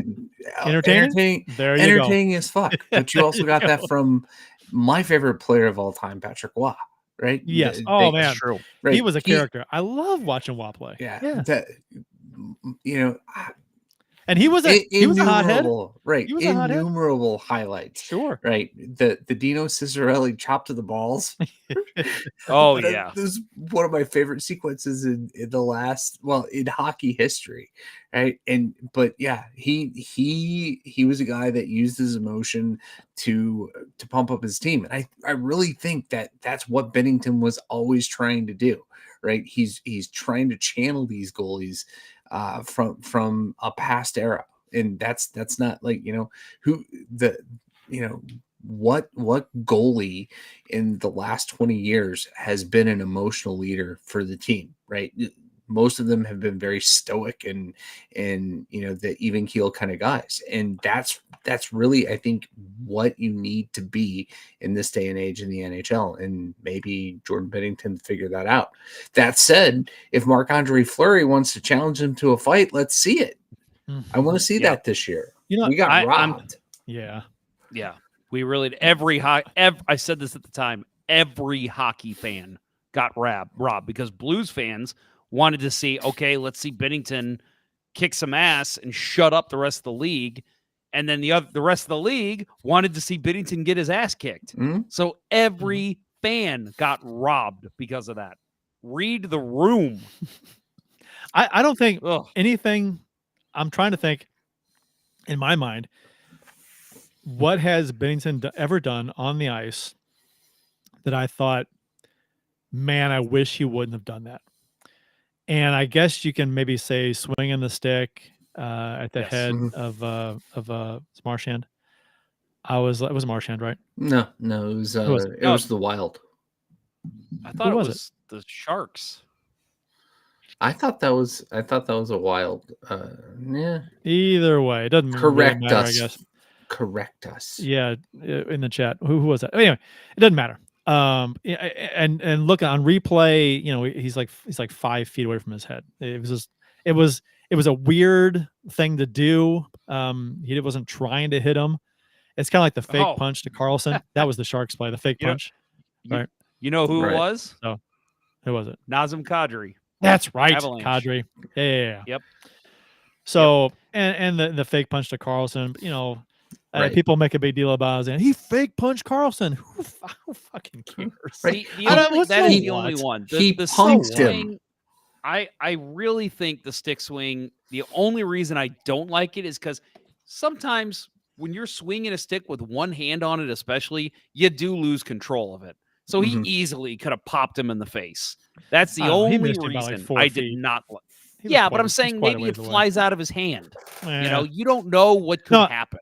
It's not the smartest thing to do, but I think it's one of those things where it just got blown out of proportion because people see one angle, and from one angle it looks like he just misses him, but in the side angle, he missed him by quite a bit. He wasn't trying to hit him; he was trying to just, I don't know, give him. It's just a fuck you, is what it is. Yep. Anyway, whatever. We've rehashed that before. We'll talk later a little bit more about this with Dubnyk, but I wanted to throw one stat out before we move into what's next up for the Blues. I don't know if you guys saw the stat they flashed on the screen last night, but I've got it right here. Most goals in the NHL by a team since November 3rd. Yeah, I saw that. That's impressive. St. Louis Blues, 27 goals, second place, and this includes tonight. Florida Panthers at 25 and Pittsburgh Penguins as well. So for all the talk, that was the first week that I co-hosted the Puck Podcast with Doug Stolhan. He asked me over under Blues finish 20. I think he said in the bottom third, bottom 3 teams of scoring this season in the NHL. And I said absolutely not. They're going to go over that because I think they're just in a slump. I like this offense, and I stood by that throughout. I know you guys did too.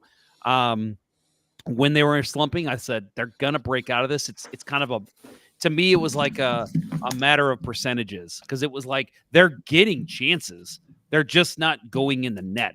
Yep. Eventually, that is going to change, and that's what we're seeing right now. And you notice that they started shooting the puck more. Mhm. And they still weren't getting the results right away, but then they started going in, right? Yep. So there was a conscious effort. It's like, hey, we're not getting enough pucks on net. That's just the bottom line. So they started shooting more, and their shot totals were going up. Still weren't getting the pucks to go in, but then eventually they started to go in. Law of averages, right? You just put more pucks on net. These are NHL players. They're going to find the back of the net. So next up for the Blues, we've got Thursday at San Jose, 9:30. Saturday at Los Angeles, 9:30. Sunday at Anaheim, 7 p.m. And next Wednesday at Arizona, 8 p.m. I guess we'll have to figure out when to do a show next week, since they got a game on Monday or Wednesday. And it is Thanksgiving. So it is Thanksgiving. it's Yeah, gotta be Tuesday. Gotta be Tuesday. Yeah, it's Gotta be Tuesday. Rapid fire Or- tidbits. Or let's do a drug show from Global Brew on Friday during my the God. Blues game. Sorry. During the game? That could be fun. Yeah, it's an afternoon game. Yeah, 2:00. Yeah. Yeah, we're going to That be at could be Global fun. Brew in Edwardsville for their we go there every year for their Bourbon the County, Bourbon Black County Friday. release. Yeah. I might join you guys this Yeah, year. come on out. Bill and I and a handful of our friends, we come out there, and the girlfriends, the wives, they come out, and it's a good time, and we hang out there for hours. We're just we get something to eat there, and we get the flight of Bourbon County usually, so it's a good time. Bill, what's have you looked to see what the variants are this year? I have not. It's been a couple of months. I'm gonna have to refresh on it. Okay. But I will say that this year I'm not planning the last 4 or 5 years. I've gotten up at 6 a.m. Well, at 5 a.m. to get some to be variants. in line at Deerberg's, and I've found a place that always has it much later in the day. So I'm gonna sleep in. enjoy my sleeping in, and unfortunately this year I'm gonna have to work. So Bill, announce it to the world. Where is this place you go? none yet. Kidding. I don't think he wants to. It's Nunya. None yet. But Nunya. None your Okay. business. Can you get? Oh man, you got me. I think It's- I think lunchtime is where we're gonna start. We're gonna show up at Global Brew, so get some beers, get some lunch, and hang out there for a while. I know I gotta pick up my kids about 6, so I gotta leave Alright, there so about 5:30. you just stop drinking. So you got to about- stop drinking it too. No, I was gonna about say stop drinking about 5:45. I'll have Amy drive.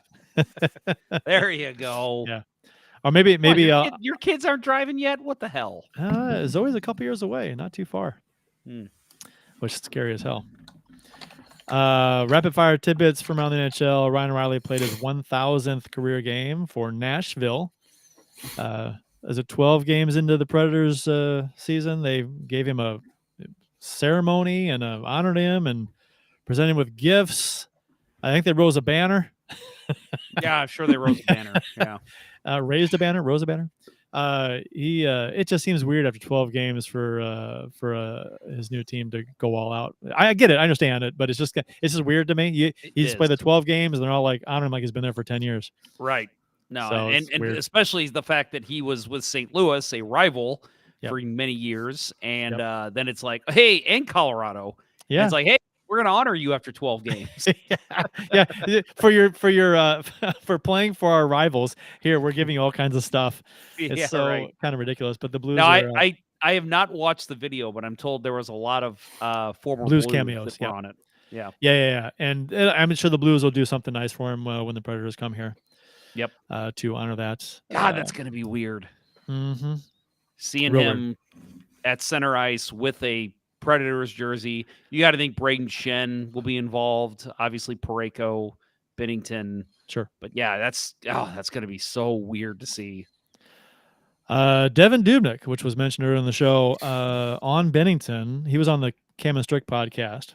And they, near the end of the podcast, they asked him about Bennington and about the dust up in San Jose when Dubnyk played for the Sharks when Bennington and Dubnyk kind of came together. And he said, I thought we were going to go. Here we go.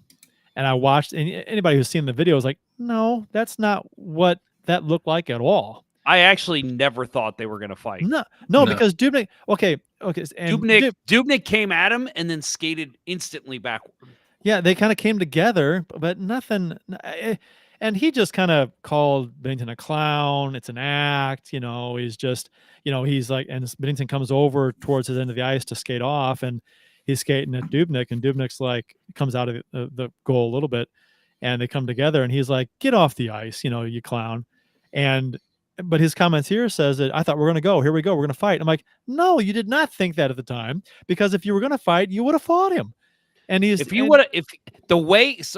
for those who don't know, in San Jose, you have to, the goalie, there's no room on the bench. Plus the locker rooms are actually down. Like, you have to go across the ice. Right. So when Bennington came out, he started to go off. And for those who didn't maybe see it, he had to pass by Dubnyk. And I remember that. We talked about it on this show. I remember us talking about that and just being like, did you ever think those two were actually going to fight? And it was Dubnyk, which, hey, I don't fault him for just being like, get the fuck off the ice, get out of here. I have no problem with that. For him to come on this show years later and say this, like, oh, I was telling him, I thought we were going to fight. No one thought you were gonna fight. He had no intention of fighting Bennington. He said on the show, he goes, yeah, we came together, and then we were gonna fight, and then the referees got in the way. They separated. I'm like, that is not what happened. That is not what happened. If you wanted to fight, you were out Marc-Andre Fleury. Sir. That's what happened with Fleury. Drop your trapper, drop your blocker, grab on and go. If you want to fight him, if you want to shut him up, if you think he's such a clown, and you think someone needs to hand it to him, do it. He's right there. He was right in your face. The referees weren't anywhere around. You could have dropped the gloves and fought him, and you didn't do jack shit. So shut up. You could have done something about it, and you didn't. So calling him a clown now, I don't know. Fact is just it's a joke. Yeah, and for him to just say it's an act, like, oh, it's an act. No, you clearly don't. Again, we've already talked about. He does it, we think, to kind of pump up his team a little bit. I mean, we've seen him, was it what game was that? When he skated by the bench and it was in St. Louis, and he started doing this. He was like raising his arms in the air, trying to get the crowd to go nuts. Yeah.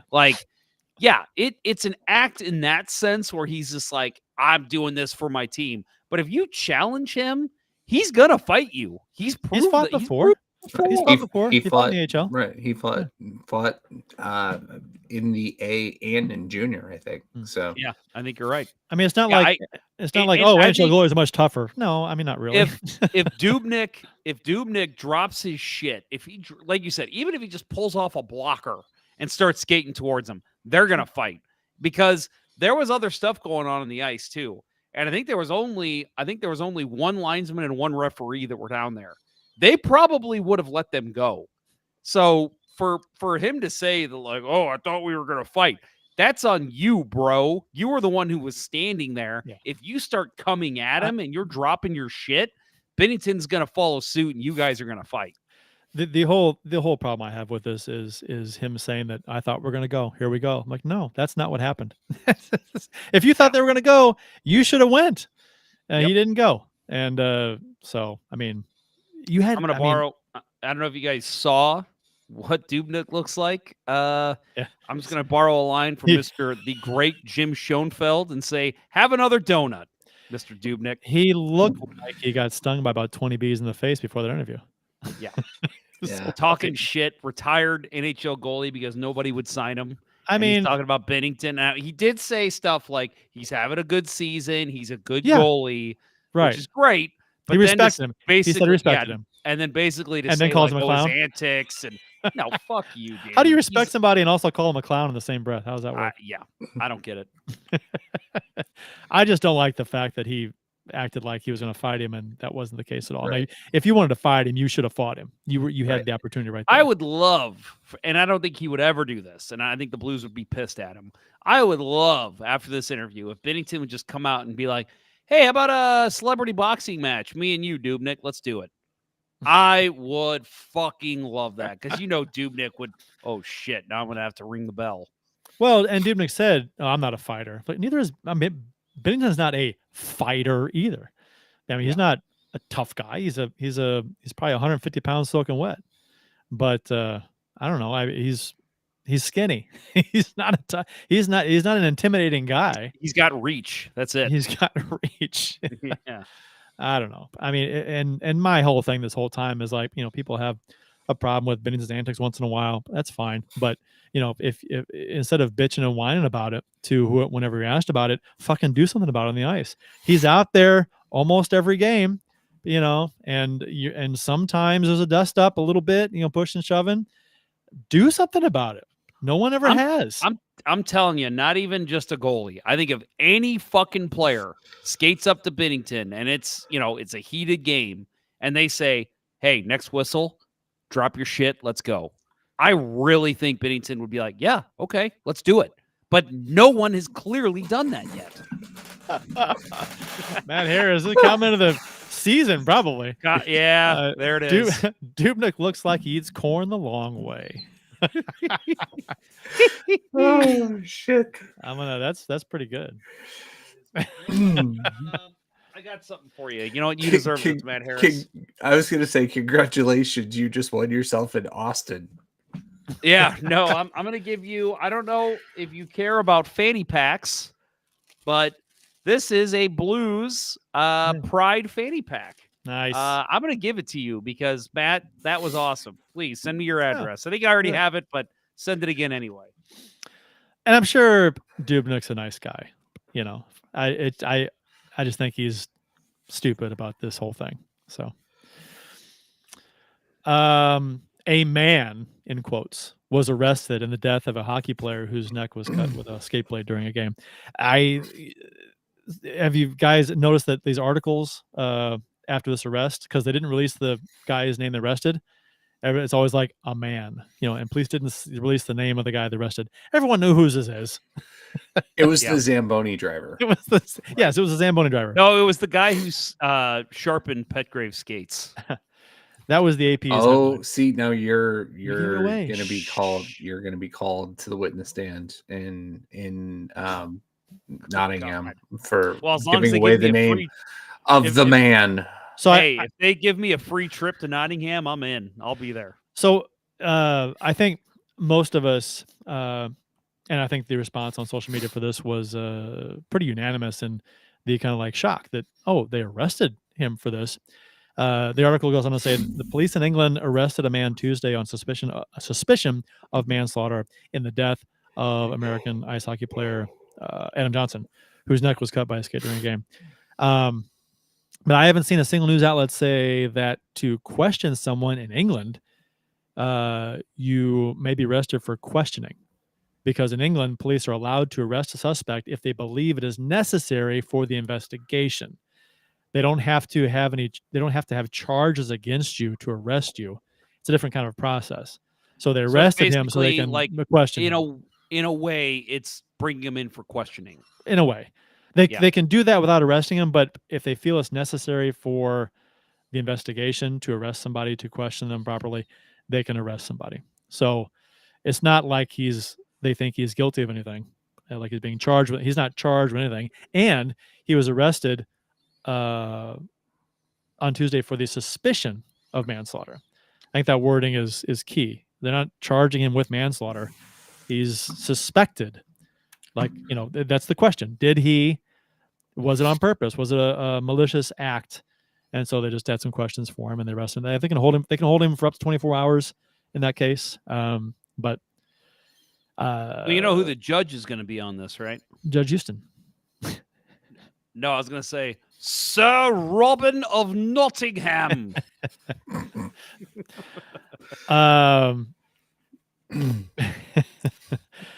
It would be rare, but not unprecedented, for a hockey player to be charged. Can't pronounce this guy's first name. Giacinto Boney was charged. Where are we seeing this? It's in the notes here. It'd be rare, but not unprecedented. Jim Boney was charged in Italy with culpable homicide after he slashed Moran Schrott in the chest during a game on January 14th, 1992, and Schrott died as a result of the cardiac event. Boney pleaded guilty to manslaughter. And of course, the two famous incidents in the NHL, Todd Bertuzzi pleading guilty to assaulting Steve Moore on the ice in 2004, and in 2000, Martin McSorley slashed Donald Bashir in the head and was convicted on assault charges. So the difference here being that the act in the acts in the NHL and the one on Boney were intentional, obviously. The Adam Johnson incident really appears to be accidental in a way. So I don't know. I think that's the argument. Yeah, right. Was it accidental? Yeah, did he throw his leg out to impede progress of Johnson? And is that act in itself manslaughter? That is because and that's the thing. Like when I saw this, and I think everyone kind of responded the same way. Like, I don't know. Like that's such a hard thing to answer. Now I think everyone's in agreement. He didn't try to kill him. No, this wasn't an intentional. Now, if he did murder, if they that could would prove be murder that, one. that'd be murder. Yeah, yeah. The manslaughter is murder is the result of a death based on your actions, whether you weren't intending to kill somebody. So it's like, again, somebody brought up Alec Baldwin. What happened with him? He was brought in for questioning on manslaughter, because he did not intentionally do it, but negligence. If he was in play. Yeah, if he was negligent, that's the question. So I think it's the same here. It's just, again, different, like you said, different process in England than we see here in the U.S. and I believe in Canada as well. But man, I gotta say, I don't know. And I said this on the Puck podcast because Doug Strollhan was one of those people who refuses to watch anything like this, which I do not blame him because it's.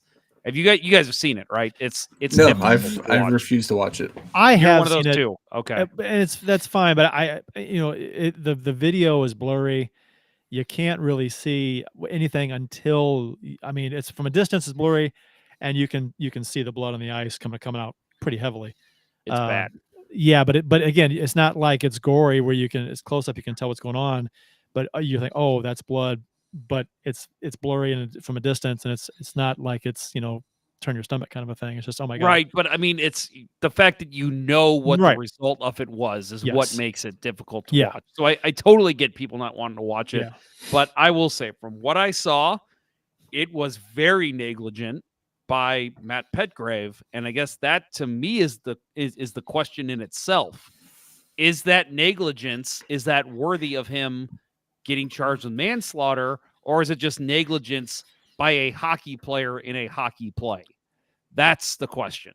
I think we've talked about this, and I think we're of the agreement that it's a real possibility that he likely, when he got hit and kind of spun sideways, he saw Johnson over there with the puck kind of going around him, and he wanted to get a piece of him. Yep. And his leg was flying around, and he may have, I don't know, intentionally tried to hit Johnson with his leg. I don't know. I could see that based on the replay, but it's hard to tell intent. If he says he didn't, you can't prove based on the video, in my opinion, that he tried to impede his progress. But I can see where he may have thought to do that in a bang situation. My issue with it is that I've played ice hockey for as long as I can remember. And again, maybe I'm not thinking clearly here, but my skate has never come up that high in any situation.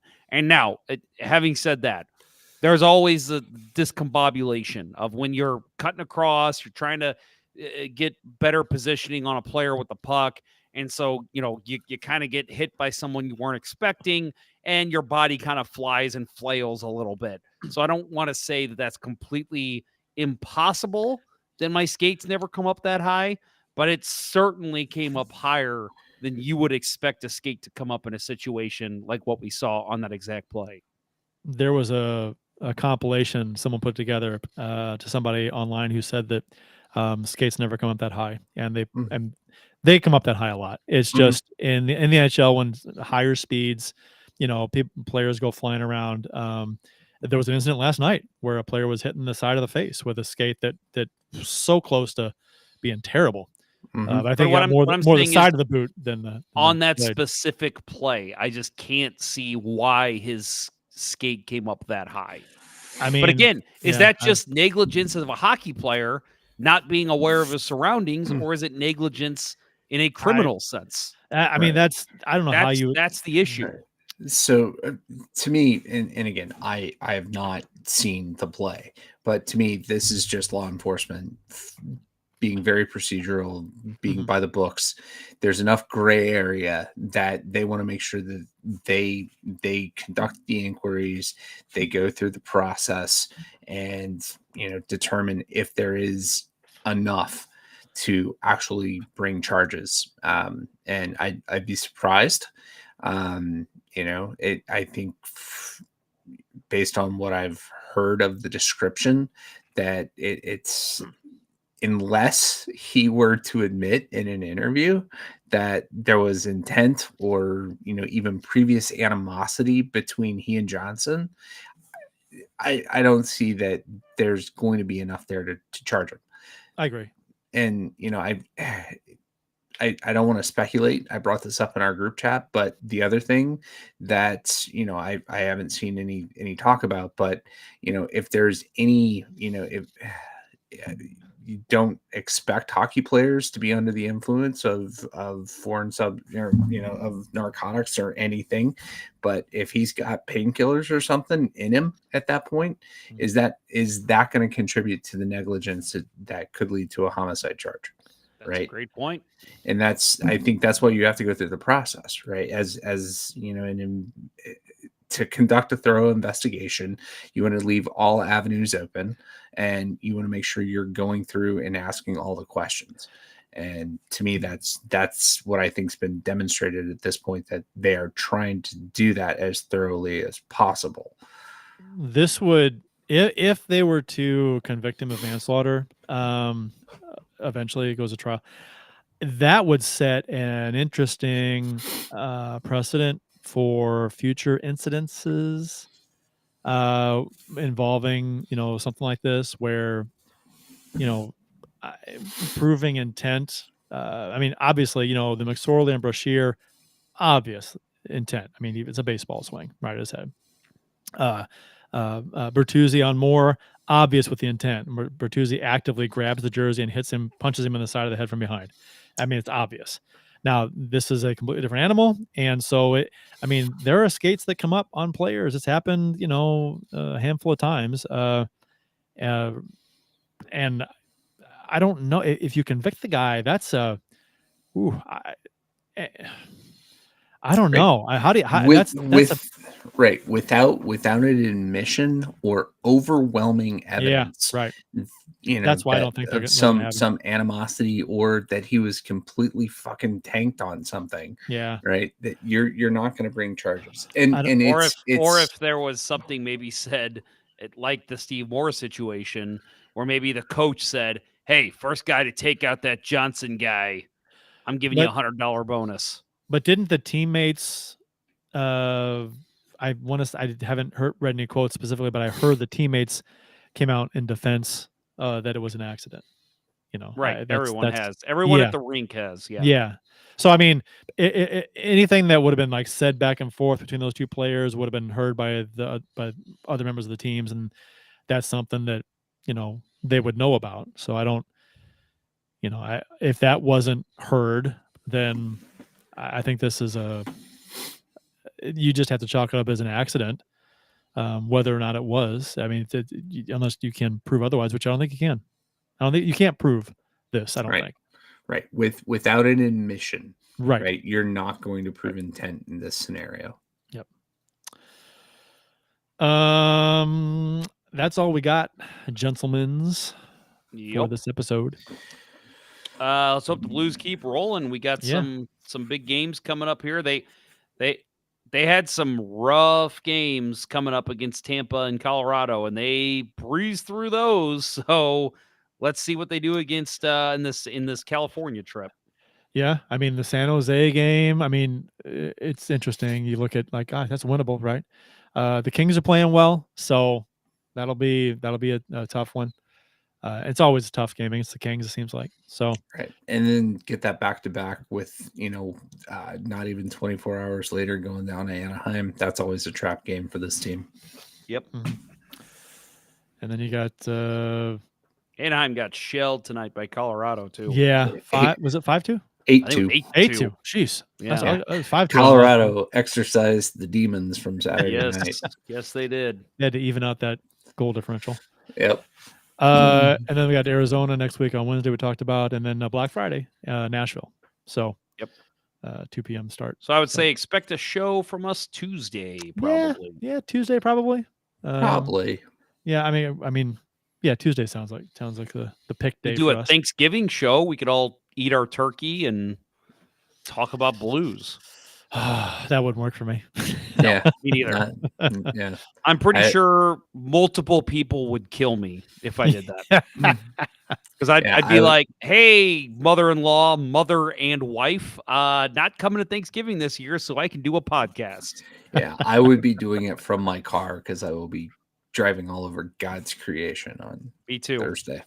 That's Thursday. Thanksgiving that's a day for us where it's a lot of travel between St. Louis and St. Charles County.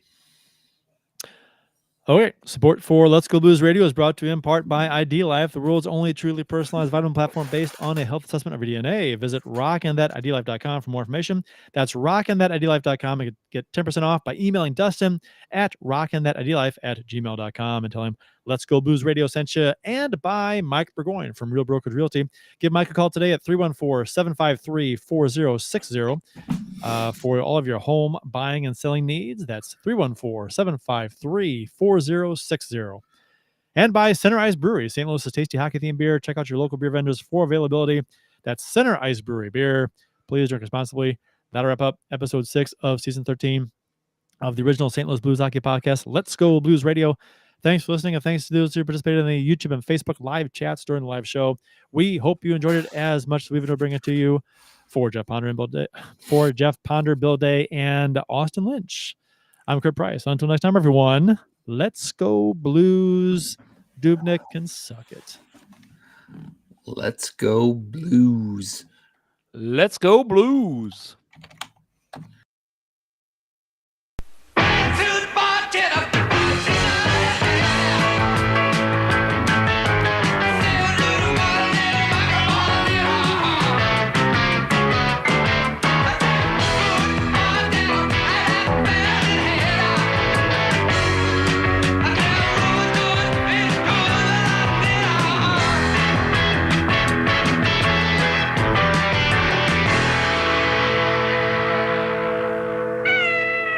Sit, Ubu, sit. Good dog.